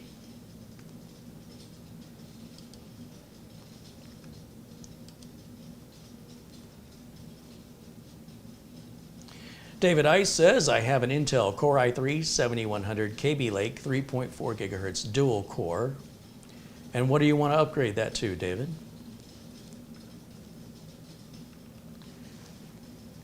Viable Solutions says, Carrie, I use a high-end PC and was told not to use all 4 DIMM sockets as it will cause problems Are there any disadvantages to putting RAM in all four sockets? Yes. First of all, it's not going to run as fast. Secondly, you can't upgrade it because all the sockets are full. Third, you have the opportunity of, you've doubled the opportunity of a bad RAM module ever happening. If you have 2 RAM modules, you only have 2 RAM modules that can fail. If you have 4 RAM modules, you've doubled the statistical likelihood of experiencing a failure. So also with all the memory modules so close together, it generates more heat, it's going to pull more power. Ideally, you want to run with 2 memory modules unless you can't get to the memory level you want to get to. So then you're going to trade capacity for performance. And that's true of hard drives as well. You know, you can get super large capacity mechanical drives for pennies per gigabyte, or you can get much faster, much smaller, lower power consumption NVMe drives of a smaller capacity that costs, you know, about $50 per terabyte these days. So it tends to be price or, let me rephrase, performance or capacity. You got to sort of pick which one you want. When you do one, you lower the other one. You do the other one, you lower the other one. So it should work.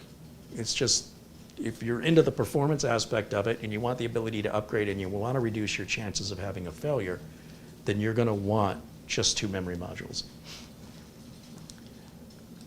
Let me go back full screen over here and finish this off. So what does it want?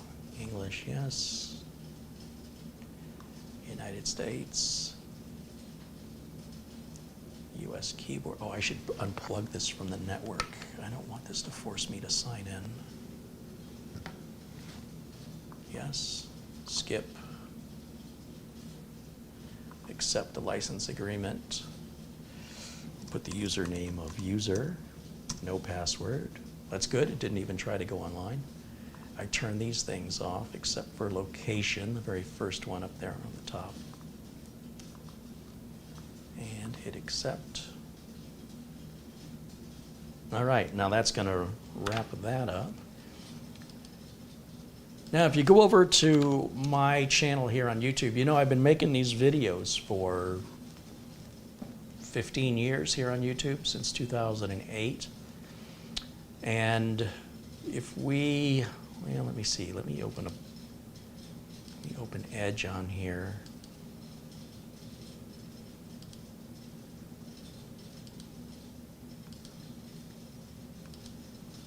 And let me go up to YouTube. And I just want to show you something that you can do when we're not here together and you're looking for more content from me. There's probably over 1,400 videos I've created that you haven't watched. And many of them answer these very common questions like, should I use 2 slots or 4? And I just need to turn the capture on. Windows capture. No, that's not it.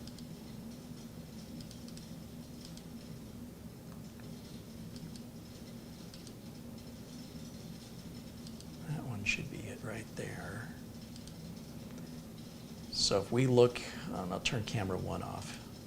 So if we look at YouTube and we type in Carrie Holzman, all as one word, and then RAM, you'll find videos that I've done like this one. Very common questions that people have asked about RAM, that's included. And then other issues about RAM covered here, how to install RAM. Should you use all of your RAM slots? What is the best memory configuration? Can you have too much RAM? Does your computer have bad RAM? So I've got a lot of videos on this subject.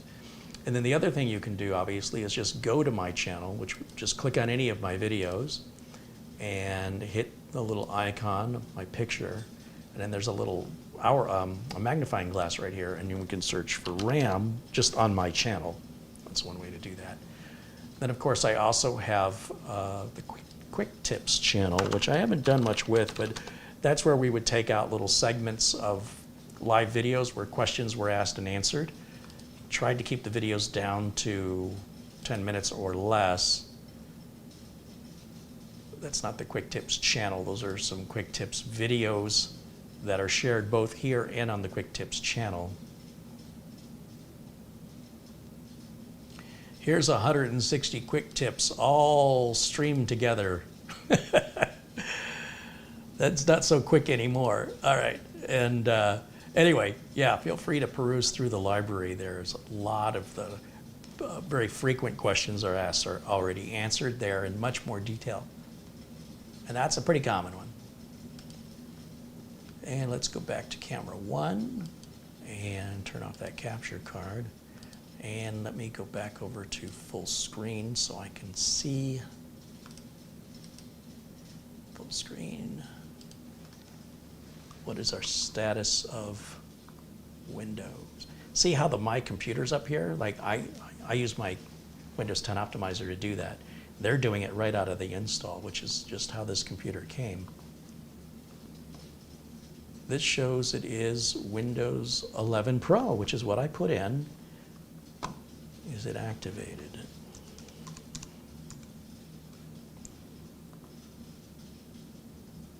We can activate, oh, because I'm not plugged into the network. All right, let's plug it in. Plug that in. And let's go to Windows Update. And let's let it grab whatever updates exist since they made this media. I'm going to go ahead and pull this flash drive and set that aside. That's very interesting. I wonder what would happen if I tried to use that on another machine. I suspect it would still install and work just fine. Oh, I imagine Microsoft does not like that one bit.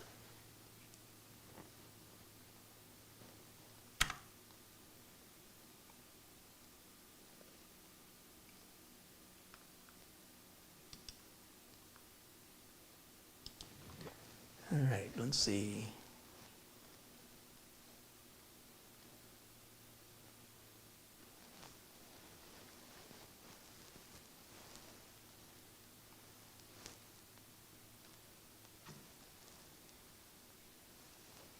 Chris McGraw says AM5 doesn't like 4 sticks.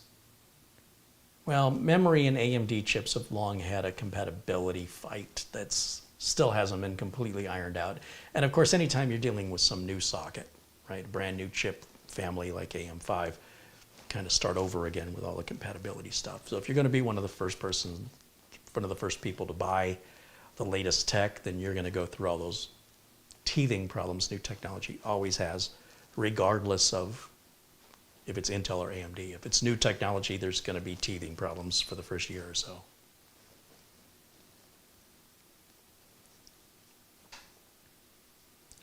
And Jim mentions that if we're talking about DDR5 RAM, using 4 sticks of that can have issues in both AMD or Intel. Yeah, because it's both new technology for both of them, for sure. Glenn says, notice that KB5007651 is showing up twice. Oh yeah. Yeah, it is. Well, but this is where we left off though, isn't it? And it's staying on the screen this time. Well, now that I've said it out loud.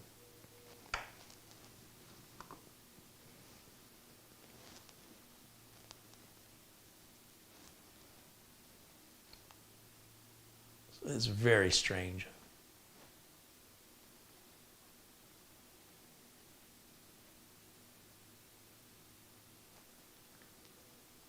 All right, well, I just, I wanted to go live with this. I thought the whole thing was really unusual, pretty sketchy.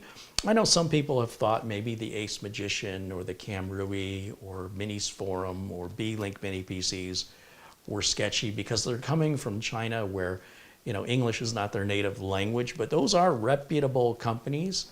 And I've asked you guys if you've purchased any of the mini PCs I reviewed, reach out, let me know if you would like the PC, if there's things you don't like about it, or if you ended up sending it back to Amazon for a refund.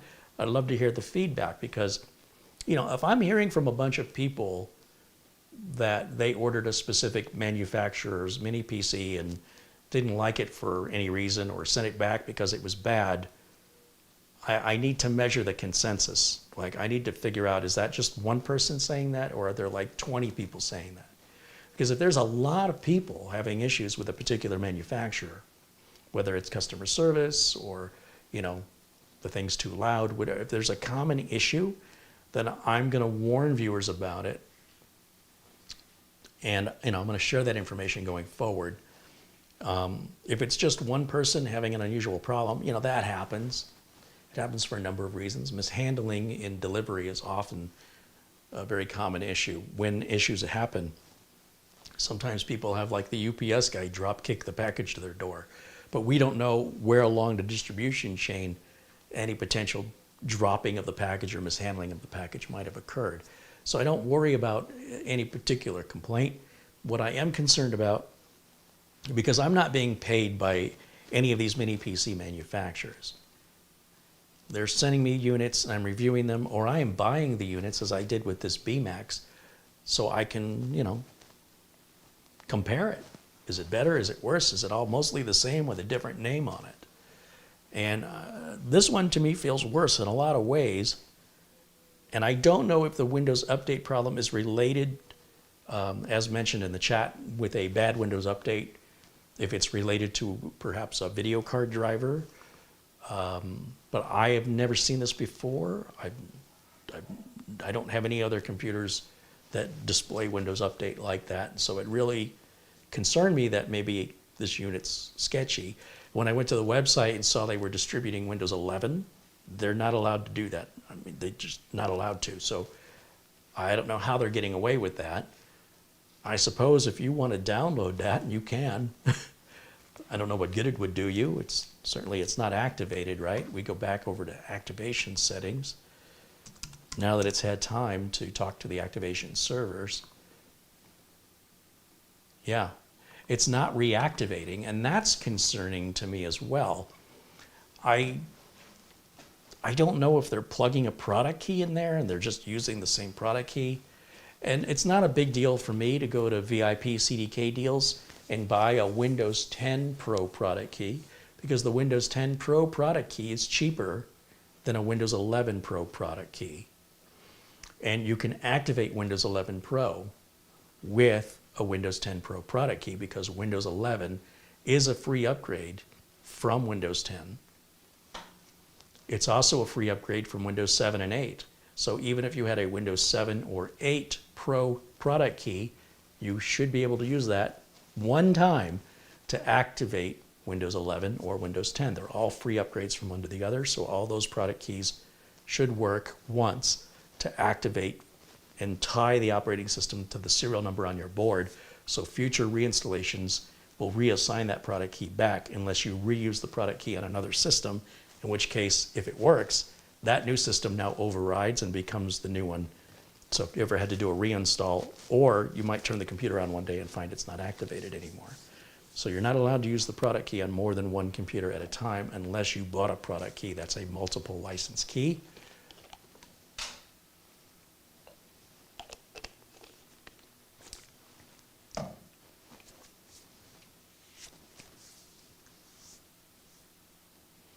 Jason Thomas said he's seeing his computer behave this way in Windows Update on a full-size desktop. Well, that's clearly some kind of it sounds like an incompatible driver is what it sounds like. You know, the first thing I think is the video driver. And I don't know, is everybody that's having this problem, do they all have Intel video cards? There's got to be a common denominator there somewhere, because I'm not seeing this problem ever. I've never seen this before. And I work on a lot of computers, so I don't know when this first started, but let's go over to apps. A lot of times it is, stuff like this is driver related, some incompatible driver. And sometimes Microsoft addresses it with an update, or sometimes the driver manufacturer addresses it with an update. Intel Graphics Command Center. So I will take out a bunch of this stuff in here, like I don't want Xbox Live. I don't want Xbox.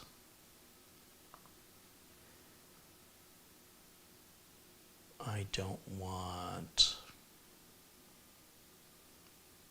this. Office is just an advertisement for Office. Movies and TV, I will replace that with VLC, so we'll get rid of that. Mobile plans, I don't want that. There won't be any mobile plans on this computer ever. Mixed reality portal, there won't be any VR on this computer ever. Microsoft Education, Minecraft Education Edition, okay. No. OneDrive I don't want, we'll uninstall OneDrive. Microsoft News I don't want, we'll uninstall that.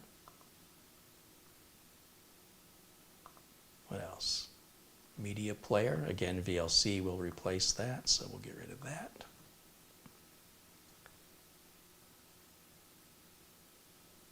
Family, I don't know what this is.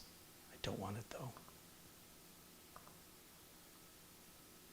Okay, oh, AV1 video extension, nice.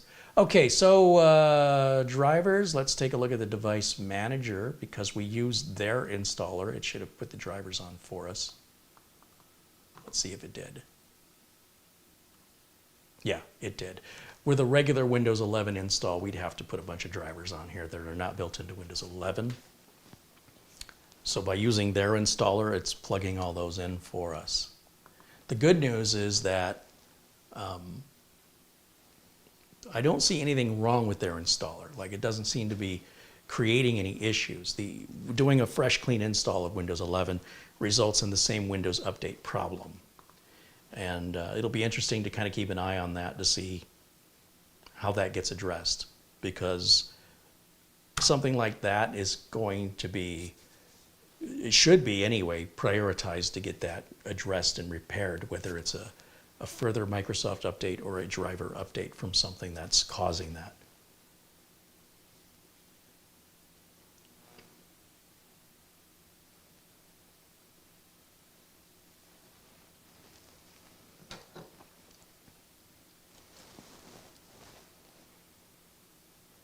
Jim mentions that some of that junk I just uninstalled will be reinstalled after a feature upgrade. This is true, but it's not a big deal. Luke Greenia says, I just checked my mini PC and it's doing the same update issue as well. It's definitely weird. It was updating normally with the last update. Well, I appreciate that information, Luke. So that sort of, it makes me feel a little bit more trust in this system here.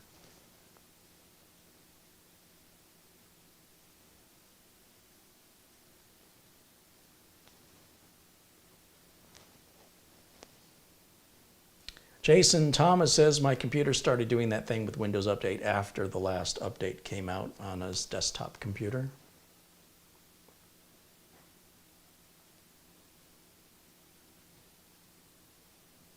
Viable Solution says, Carrie, I just want to say you have the best community of any PC tech expert on YouTube. This channel has been a godsend to me, helping me build my new computer.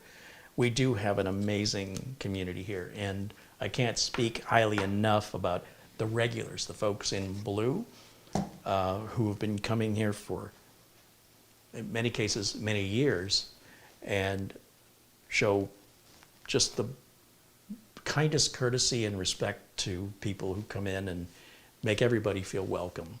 And they're also quick to kick people out when they're spamming or being vulgar or just trying to draw attention to themselves, which helps me stay focused on my content.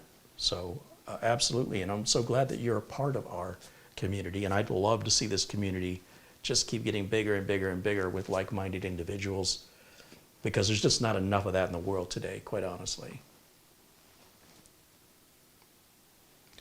Bikeman says, my clean install of Windows 11 Pro on the desktop is doing the same thing on Windows Update. So now, and this is what happens,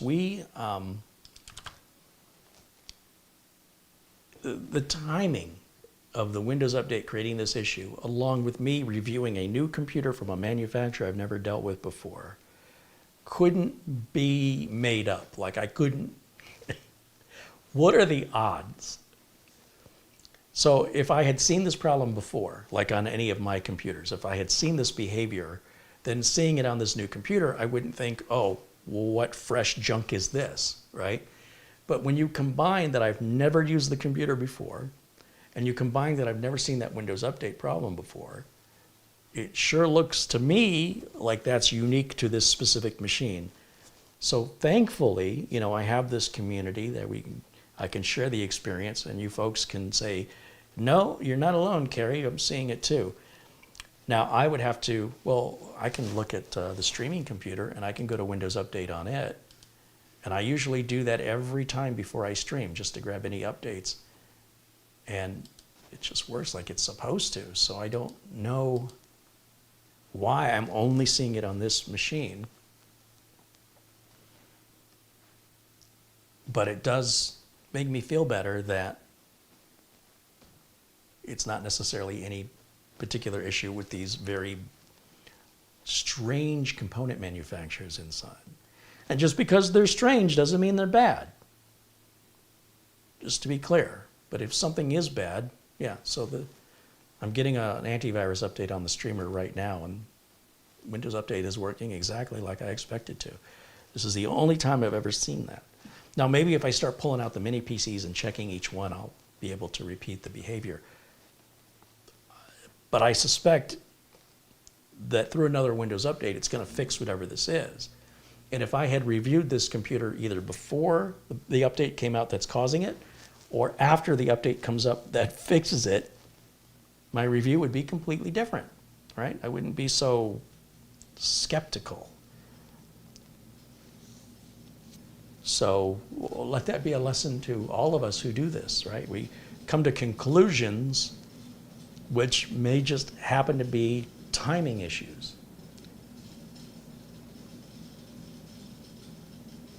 I think it's weird that it's not recognizing NVMe drives, but again, it's not a deal breaker, not a big deal.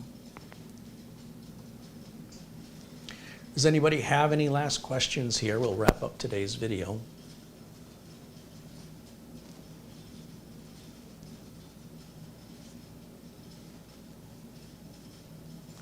George says Microsoft is not releasing annual updates to Windows 10. 22HT will be the last big update. Yes, Microsoft always does this. They did the same thing on Windows 8. They did the same thing on Windows 7. They did the same thing on Windows Vista. They did the same thing on Windows XP, right? They said there isn't going to be a Service Pack 4 on Windows XP, for example. And that usually happens 2 years before the end of life date. That all follows the typical Microsoft protocol that they've repeated every single operating system since Windows XP. It's always been the same. So that is normal and expected, yes. That's not a news item. That's, if you've been around computers long enough, you know that that is the standard procedure for what happens before an operating system reaches end of life.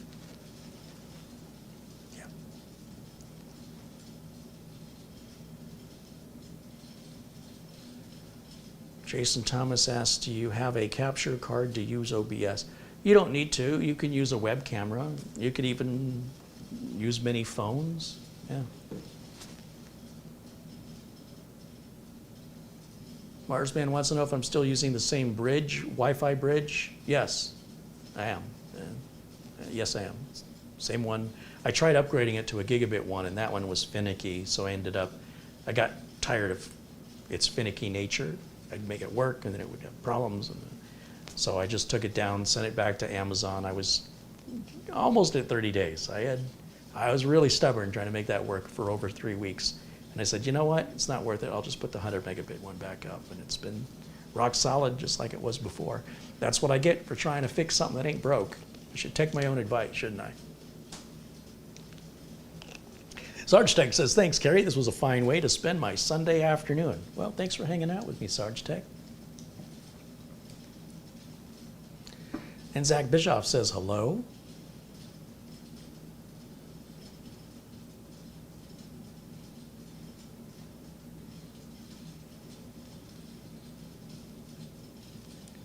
Mira Ora wants to know if I can link to the Wi-Fi bridge that I'm using that is working well. I think if we just go to YouTube and type Kerry Holzman space bridge, it should bring that video up, and in the video description should be a link directly to it. I don't know what it is off the top of my head. I can't just magically pull links out without having to do the research, and it's going to take a few minutes, and you could easily pull that up.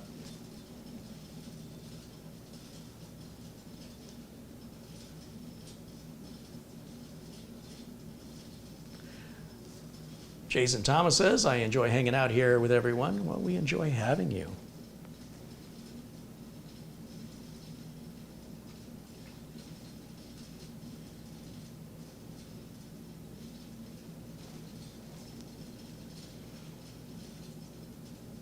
And Mira Ora posts a link to YouTube. I'm guessing that's the bridge video.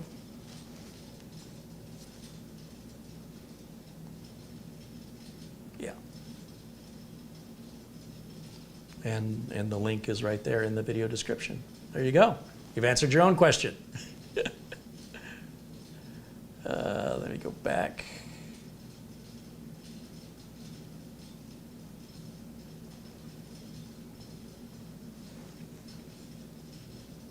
Winston Liu contributes $2.20. Says B-Link is still a safe PC in general. Yeah, like I said, I like hearing from people that have bought any of the products I've shown, because again, I'm not their spokesman. I'm not getting paid to show them. And if I'm hearing from people, from an alarming number of people over issues, then I will take a second thought at whether or not I want to showcase any more of their products, okay? But you guys have to talk to me. In fact, if you enjoy the product, you need to tell me that as well, because maybe I'll work towards making them a sponsor of the show.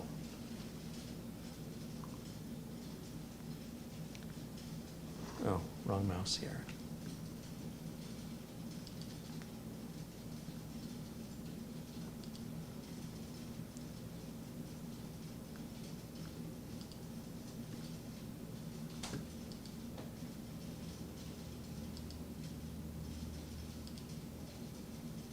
Thank you to Red Dragon, who contributed $5 via Super Chat a few moments ago. Thank you, Red Dragon.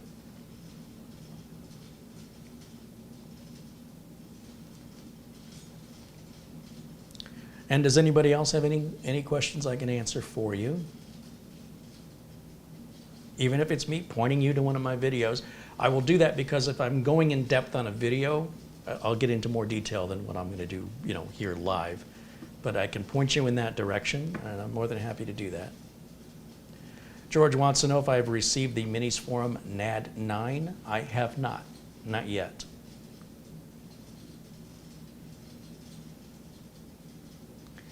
Bill says, are you going to return the BMax since it's shady? No. It seems to work just fine. As far as I can tell, it's fine. Can't see any reason to return it. I also don't know what returns are like with this website. I never bought anything from them before, and I don't want to go through it, quite honestly. I got other things to do. If I felt like there was, like I was ripped off, then yeah, I would send it back. I don't feel like I was ripped off here. I feel like I got exactly what I paid for. I wasn't gouged, but it wasn't the deal it seemed to be. It was fair. And if that 1 terabyte drive was an NVMe drive, I'd be stoked for what I paid. But given what it is and what I paid, it's fair. It's just fair. Oystein wants to know, the Wi-Fi bridge you have is 5 gigahertz, right? The Amazon page shows 2.4 gigahertz to 59.99 and a 5 gigahertz to 99.99.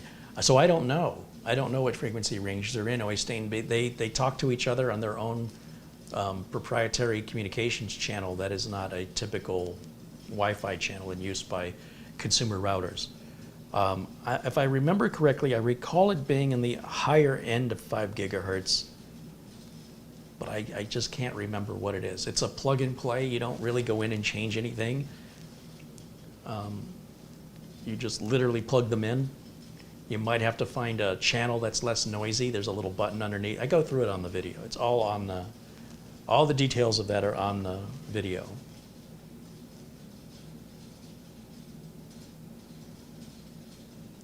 Winston Lou contributes $2.20. Canadian says, can we get another B-Link? I do have 2 new B-Links to review that I haven't gotten to yet, and they've been sitting here for a couple of weeks. Where's my OBS? There it is. If I step off camera here for a second, I will show you what's going to be coming up. I have 3 mini PCs.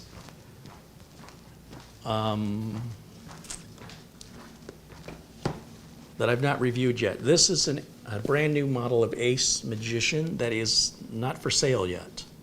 It's a pretty unusual look, and yeah, I can't wait to get into this one particularly because that may be a YouTube exclusive, just like the Minis Forum, the last 2 Minis Forum mini PCs that I built. As far as I know, I'm the only one on YouTube that's done a review on them yet. That's how quickly I'm getting these units.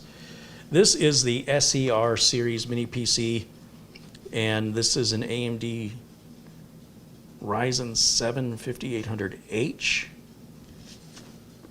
from B-Link. Look how small this box is. And then this is one of the budget, sub $200.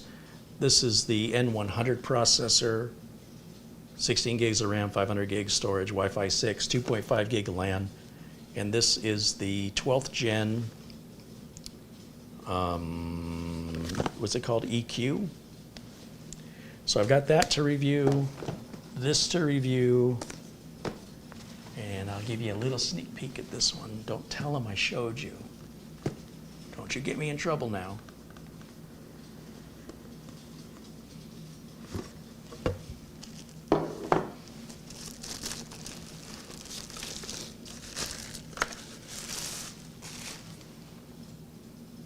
Kind of different. Bring it up closer.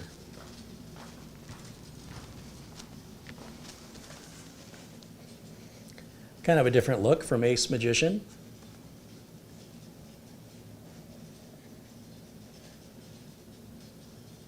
There's a QR code. Maybe you can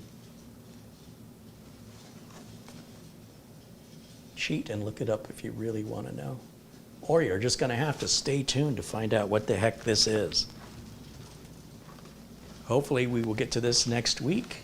Maybe next Friday, I don't know.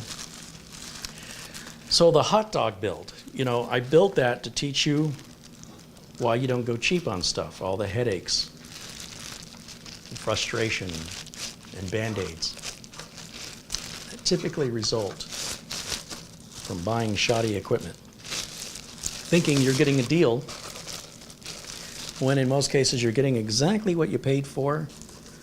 And it's a good test of your patience, trying to get this stuff to work.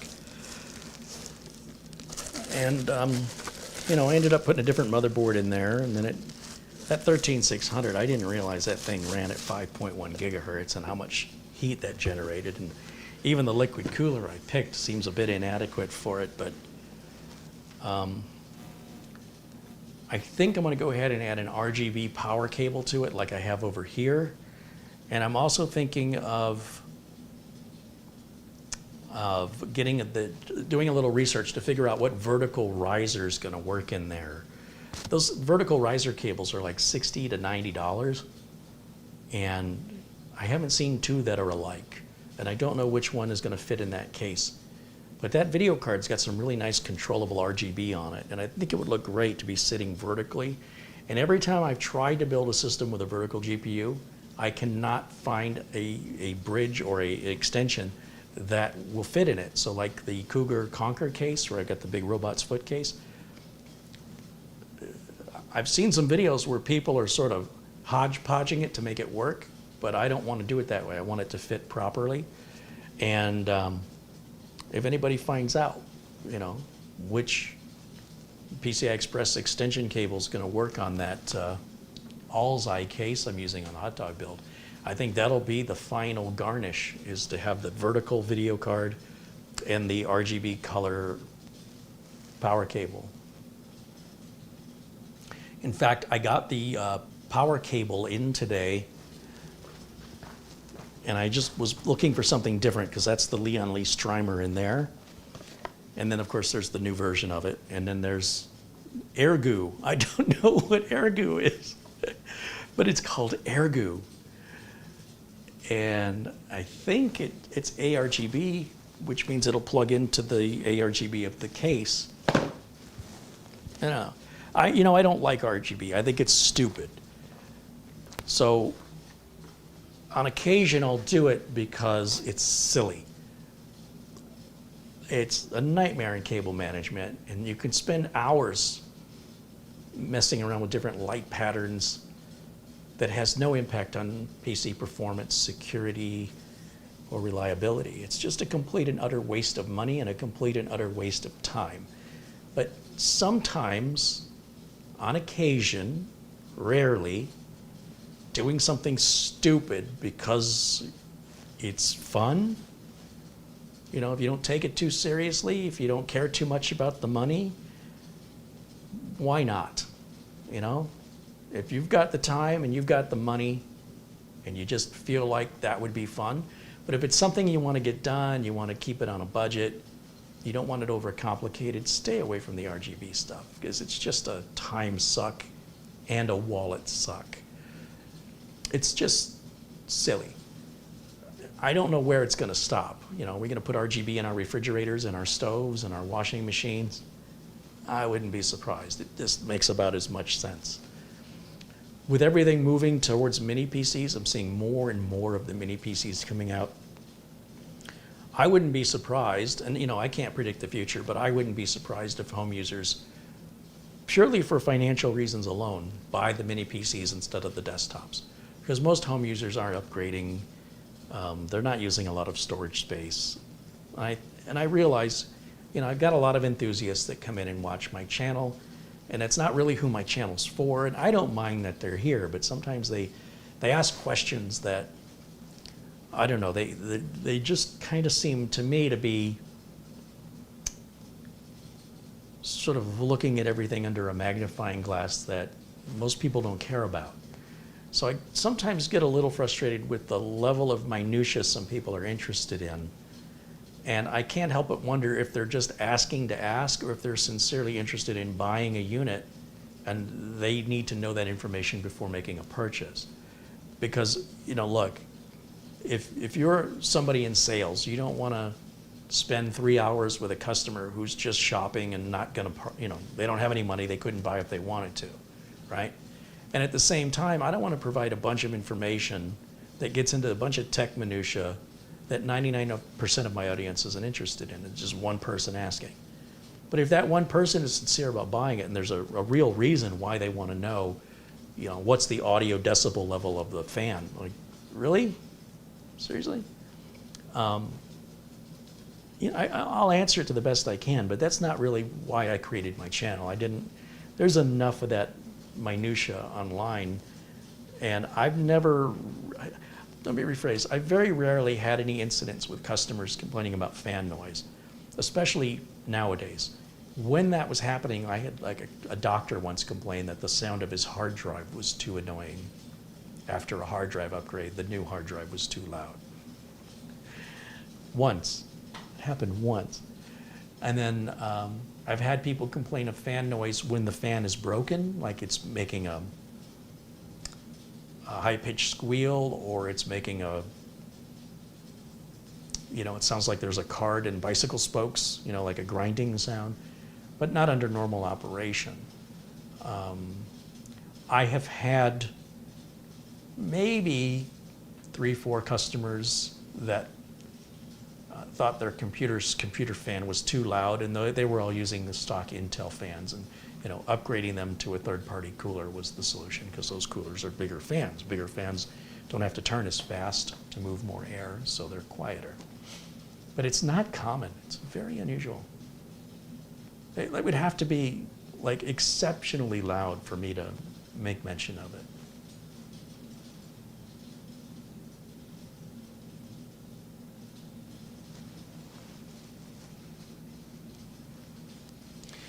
Michael says, I had a temper tantrum working on an HP that had the worst case design, and I was attempting to remove the hard drive. I'm waiting on a Samsung SSD for it for my parents, and I'm never buying HP again. So HP's consumer electronics stuff is just absolute junk in my opinion.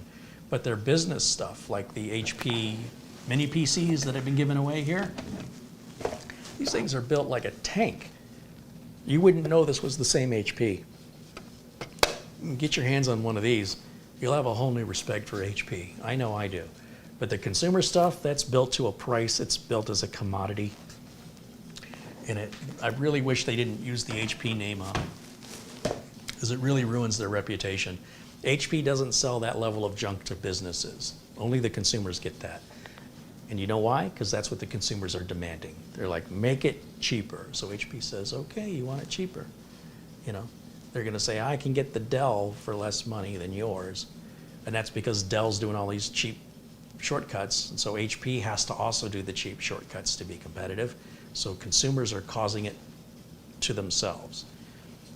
The question to ask is, why did your parents buy that HP computer? And 9 times out of 10, it's because it was the price. And that's why it was the price it was. So consumers are causing this problem that consumers are complaining about. And this problem does not exist in business computers, generally speaking.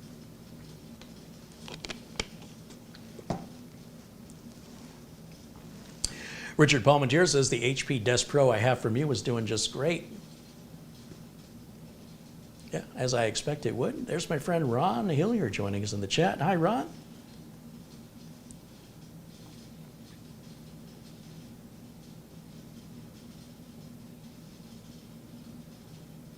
So much proprietary junk in consumer and Dell consumer grade computers, yeah.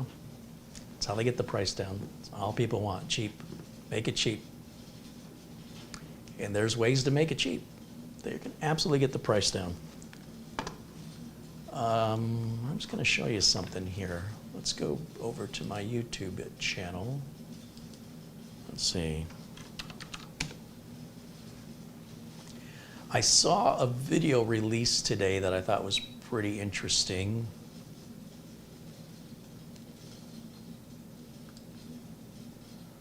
Where is it now?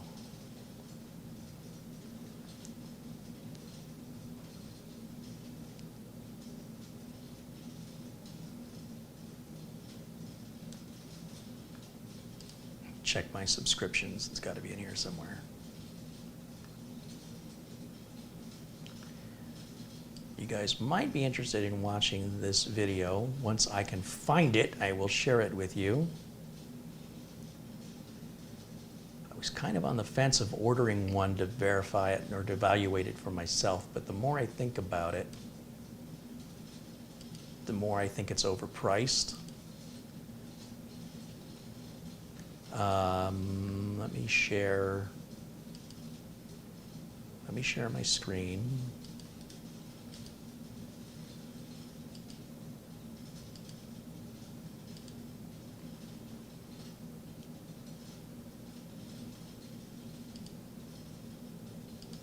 Okay, so this guy's Dave's Garage is the name of the channel. He was a Microsoft programmer, and I've talked about his channel before.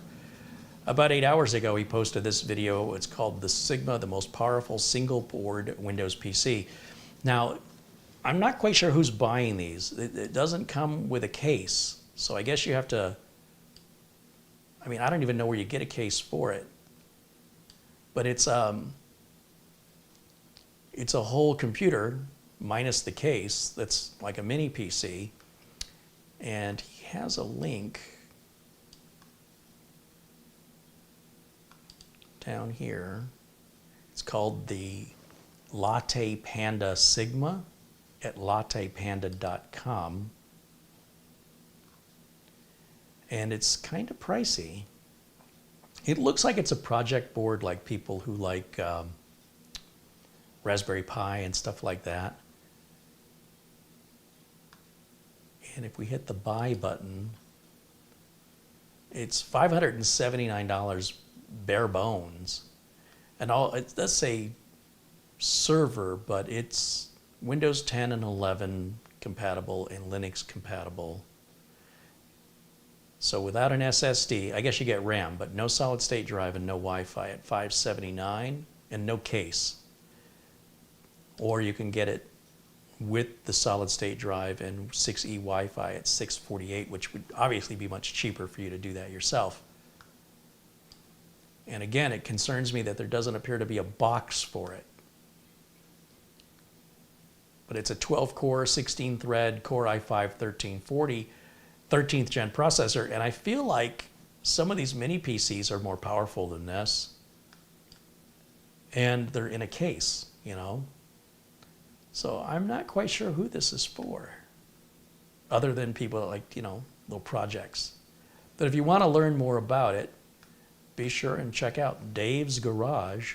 He's also got a lot of great content about being a programmer, being a developer at Microsoft. And, you know, he was one of the key developers in Activation and the blue screen, all that. Like, he was a developer when all that stuff was being decided upon, and has a lot of very interesting stories to share about his time at Microsoft. He's retired now, and talks about programming, talks about Wi-Fi, talks about autism. He talks about just a variety of topics, which I'm always a fan of people that, you know, don't just do one thing. So there's some content I'm not interested in, obviously, as I would imagine I make content you're not interested in, but I try and cover a lot of different subjects. Here he's talking about how RAID works, Windows 11 with 30 hard drives in a RAID configuration, the dark history of zip files. Oh, the Janet Jackson thing, I remember that. Little projects that he makes. Anyway, you're in the mood for some more tech content coming from somebody that was in the industry, not just an enthusiast. I think you might like his content. Be sure and check him out.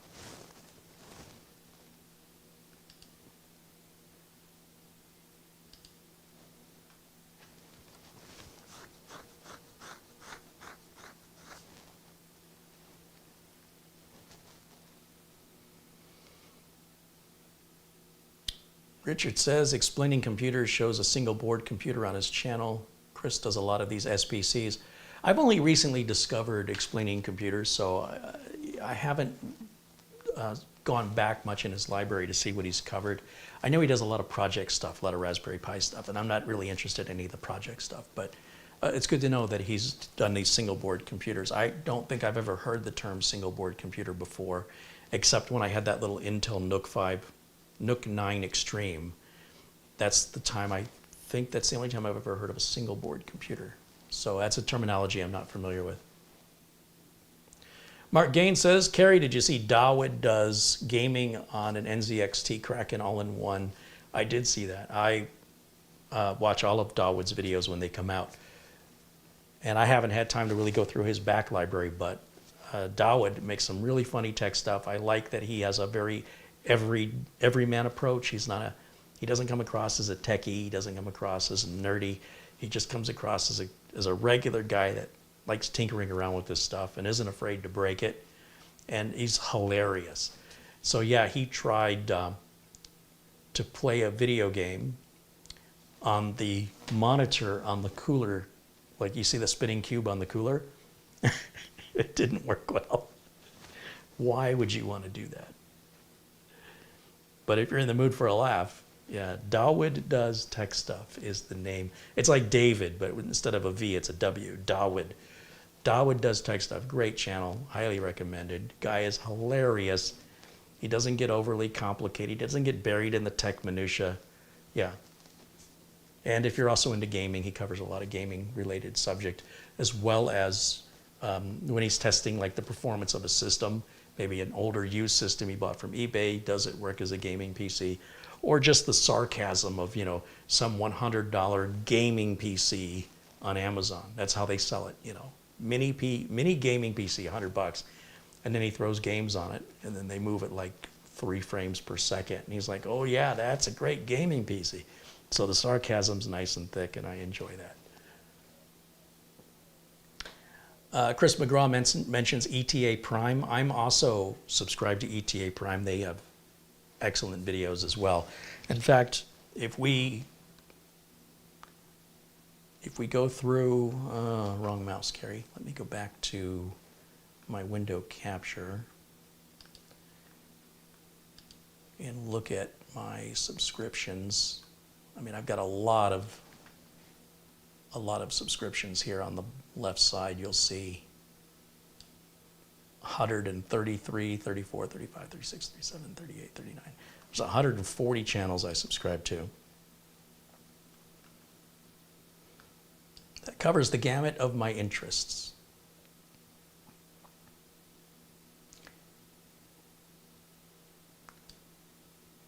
Jerry Rig Everything is an excellent channel. Iron Chef Dad is fantastic. Serve the Home, Patrick does a great job there. Minis Forum has their own channel. Insider Food is pretty interesting. Dave Hacks.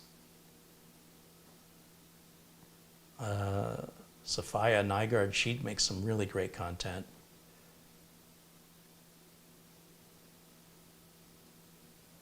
TechMoan is a pretty good channel. I enjoy watching TechMoan. Braythorn, if you're interested in pre-built gaming PCs, he kind of specializes in evaluating those. The Grumpy Plumber, this guy's fantastic. If you want to learn about plumbing from a retired plumber who, did it for a living. Chig's Tech Reviews, a fantastic channel. Stephen he's hilarious when you're in the mood for some comedy. Ryan George. Marcus Pix, he does all about photography and lighting and cinematography. The 8-Bit Guy, looking back on some older technology. New Wave Toys. Underdone is this gentleman. His name is Robert Dunn, and this is like his secondary channel. His main channel is called Aging Wheels, and that's fantastic car stuff he does. Pitch meetings are always hilarious. CBS Sunday Morning has interviews with celebrities quite often that I'm very interested in. In particular, they had an interview here recently with Michael J. Fox, and you can see he's not, that Parkinson's is really, it's getting worse. It's tough to see him like that, but it's good to see he's still in the fight, and he has a great attitude. So, Pine Hollow is automotive diagnosing and repair. Customer States What is hilarious. In South Main Auto, these are all car repair channels. Food Theory is fantastic. Yeah. Lock-picking lawyer, can't say enough great about him. Granny Pouty Mouth is hilarious, although she hasn't done much recently. Deformed Lunchbox makes some really interesting horror short films, independent films, with amazing production quality. I Do Cars, this guy tears engines down, shows how they're designed differently, and kind of does a forensic analysis of why the engine broke. Chris Harden just drives around areas around Michigan and kind of introduces you to cities, what they're like. Of course, Greg Salazar. Ismo is a Finnish comedian. He is hilarious. Budget Nerd, also a great channel here as well. And Timmy Joe, I don't think he's making he's not making in videos anymore, I don't think. Which is a shame. Maybe he'll come back someday. Mark Tilbury, he's a very interesting guy.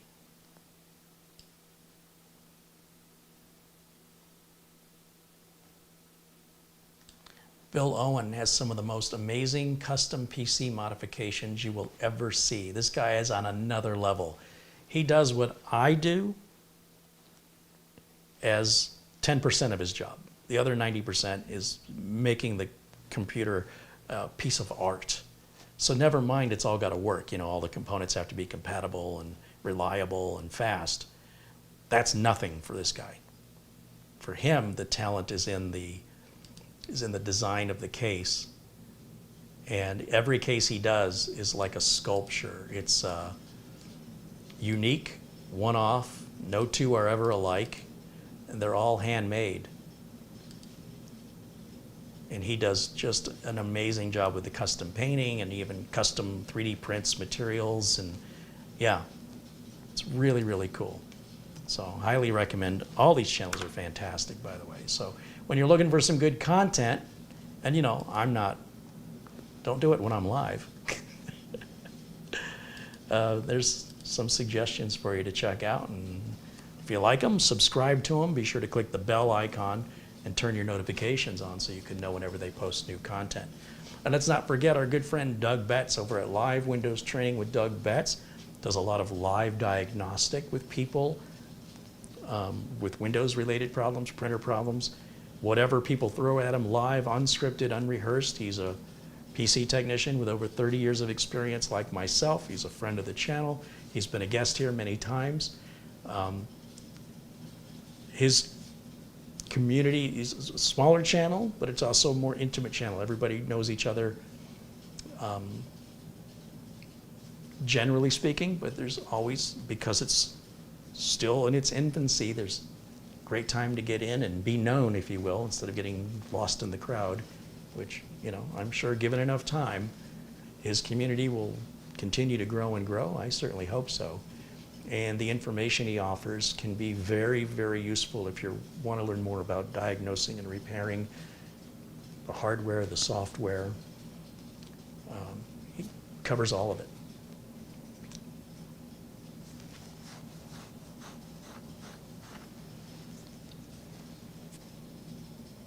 Sarge Tech mentions Report of the Week. I don't think I subscribed to him, but I enjoy him from time to time.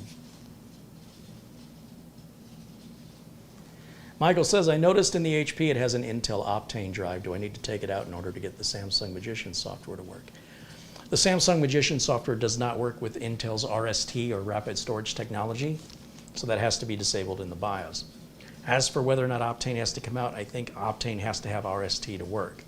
So I think you got to pick one or the other.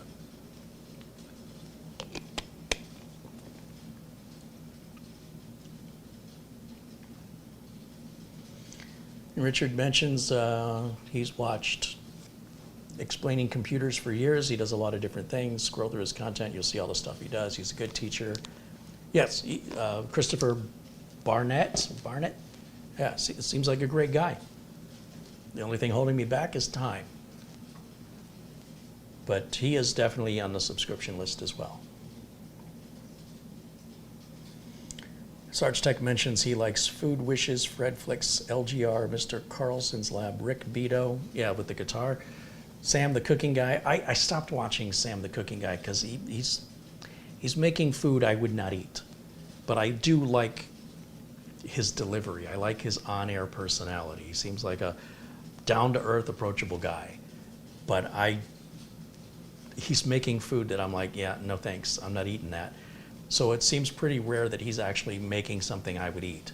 So for that reason, I don't subscribe to him anymore. But on occasion, I do see his video from time to time, and I do enjoy his content. Forgot about Sam the Cooking Guy. I have one of his knives in my kitchen. He, for a while, was selling branded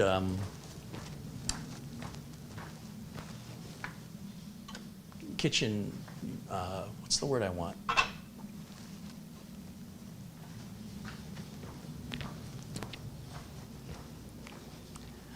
Kitchen gadgets and kitchen knives. So this is a Sam the Cooking Guy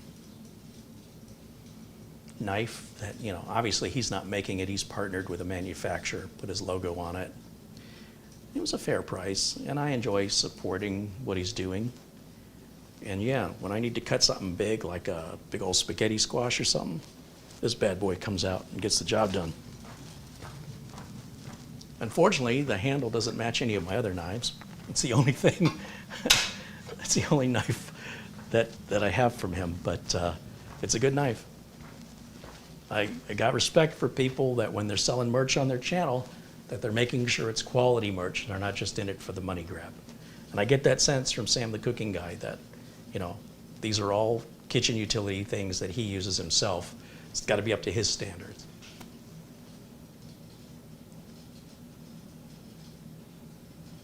All right, guys, thank you again for hanging out with me. We'll have to follow up what's going on with Windows Update. If you hear anything about it, please leave it in the comments below with a link. I anticipate we should get an answer to this within the next couple of weeks, I hope. And in the meantime, as far as this BMax goes, I can't recommend it. Again, I'm not going to return it. It's fine, but it's not very upgradable. It's sort of the way it is the way it's intended to be. And I realize you can put a 2.5-inch drive in there, but why would you? And you can if you want to, and that's fine. You're not really pushing the limits of it or anything. But as far as, you know, comparing it to the Ace Magician units, the B-Link units, and the Minis Forum units, I feel like this is way down at the bottom. But it's not terrible. But I definitely think you can do better. I'll know more when this Windows Update issue gets addressed, and then I can go back and review it. Right now, I'm afraid that results I'm getting are not accurate. The fact that it doesn't accept an NVMe drive really upsets me, even in the reality that most people wouldn't notice the performance difference anyway. I just feel like in this day and age, with that modern of a processor, it's inexcusable. And I'm really suspect about them, the way that Windows 11 installed. I'm pretty sure Microsoft doesn't allow that. But thank you for the contributions and for the participation. I hope you enjoy the rest of your Sunday. And members only video tomorrow at 1 o'clock Pacific time, as always. So if you're a member of the channel, I hope you'll join me tomorrow, 1 p.m. Pacific time, every Monday, members only videos. Thanks for watching. I'll see you all very, very soon. And until next time, bye for now.